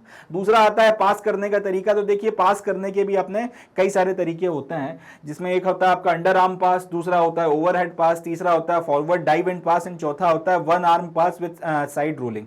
तो अंडर आर्म पास का मतलब जिसमें आपके हाथ वगैरह जो है नीचे की तरफ में है, ओवरहेड पास का मतलब जिसमें आपके हाथ ऊपर की तरफ में है, इसके बाद फॉरवर्ड डाइव एंड पास की आगे की तरफ में आपने जंप करते हुए डाइव करते हुए पास मार दिया है, और इसमें वन आर्म पास में एक हाथ से आप पास कर रहे हैं और एक हाथ आपका बैलेंस बनाने के लिए आपने रोलिंग में रखा हुआ है।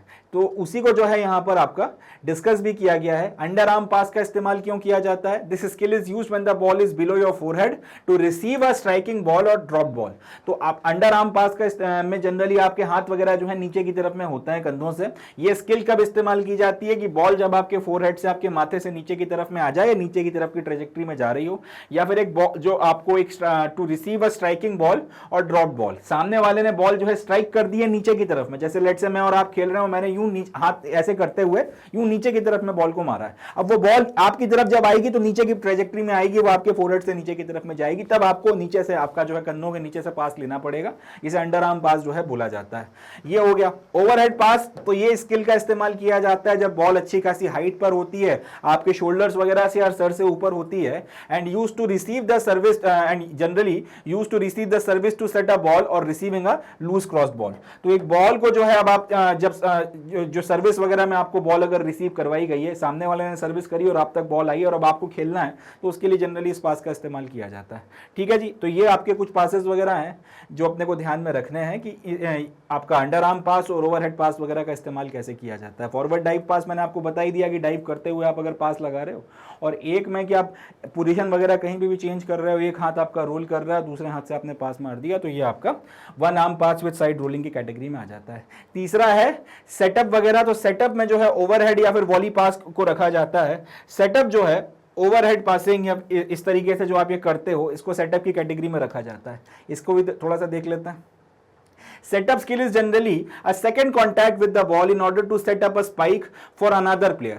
This skill is used to spike a ball or drop the ball into opponent's court. तो सेटअप की स्किल जनरली क्या होती है कि आपने बॉल को एक बार हिट किया है ताकि दूसरा वाला जो बंदा है आपका वो ज्यादा अच्छी पोजीशन में आ जाए बॉल को हिट करने के लिए, और इसका इस्तेमाल किया जाता है जब आप अपोनेंट के कोर्ट में बॉल को ड्रॉप करना चाहते हैं, मतलब नीचे की ट्रेजेक्टरी में मारना चाहते हैं जिससे कि आपका पॉइंट स्कोर किया जा सके। तो हर बार जरूरी नहीं है कि आपको बॉल हिट कर सामने वाले के आपके अपोनेंट के उसमें ही भेजनी है। इसमें अब यह है कि आपने बॉल को इस तरह से हिट किया है, इस तरीके से आपने जो है बॉल को टच किया है कि वो ऊपर की तरफ उठ गई है, ऐसी ट्रेजेक्टरी में आ गई है कि वो अब सेटअप हो गई है। अब आप ही की टीम का जो दूसरा प्लेयर है उसको सेकंड टाइम में हिट कर सामने वाले की तरफ में इस तरह से पहुंचा सकता है कि वो पॉइंट स्कोर करने की स्थिति में आप आ जाएं, उसको ड्रॉप करने या फिर यूं बोलूं कि बॉल को जो है ड्रॉप करने की स्थिति में आप आ जाएं। तो ये आपका सेटअप हो गया। अगला जो है अटैक है, इसमें आप बॉल को या तो स्मैश करते हैं या फिर स्पाइक करते हैं, तगड़े से जो है हाथ मारते हैं और जनरली नीचे की ट्रेजेक्टरी में आप रखते हैं ताकि सामने वाला जो है बॉल को हिट करे, बॉल उसके ग्राउंड को या उसके कोर्ट को टच करे और आपको अल्टीमेटली पॉइंट स्कोर करने का मौका मिले। तो जैसे ये यहां पर जो है स्मैश या फिर स्पाइक आपका कर रहा है। चले अगला देखते हैं। अगला आता है ब्लॉक। अब ब्लॉक करने के लिए फिर आप जब बॉल सामने वाला जो है बॉल को आपकी तरफ में मारना चाहता है और आप जो है नेट के पहले से खड़े होकर बॉल को अपने दोनों हाथों को लगाकर जो है बॉल को अपनी तरफ में आने ना दें और उसी की तरफ में गिराने की कोशिश करें, तो ये आपका ब्लॉक होता है। जैसे यहां पर अब ये लेडी जो है या फिर ये जो प्लेयर है ये बॉल को इनकी तरफ डालने की कोशिश कर रही है और ये लड़की जो है अपने हाथों से इस बॉल को रोकने की कोशिश कर रही है, तो ये आपका ब्लॉक है। अब अगर एक खिलाड़ी ये करने की कोशिश कर रहा है तब तो वो आपका सिंगल ब्लॉक हो गया, मगर अगर दो खिलाड़ी ये काम करने की कोशिश कर रहे हैं तो फिर ये आपका डबल ब्लॉक की कैटेगरी में आता है। देखिए यहां पर और इसकी फोटोग्राफ्स वगैरह लगा रखी है कि एक खिलाड़ी जो है वो बॉल को डालना चाह रहा है इनके तरफ में, ये वाला खिलाड़ी दूसरी तरफ में बॉल को डालना चाह रहा है और ये उसको रोकने के लिए अपने हाथों से उसको ब्लॉक कर रहा है। यहां पे भी इसी तरीके से जो है ब्लॉक करने की कोशिश की जा रही है, ये बॉल डालना चाह रहा है, ये रोकने की कोशिश में लगा हुआ है, तो ये आपका सिंगल ब्लॉक है। यहाँ पे दो खिलाड़ी यही काम कर रहे हैं तो ये आपका डबल ब्लॉक हो गया। देखिए ये बॉल डालने की कोशिश कर रहा है और दो लोग जो है ब्लॉक करने की कोशिश कर रहे हैं, ये आपका डबल ब्लॉक हो गया। टेनिस सर्विस हमने देख ही लिया है,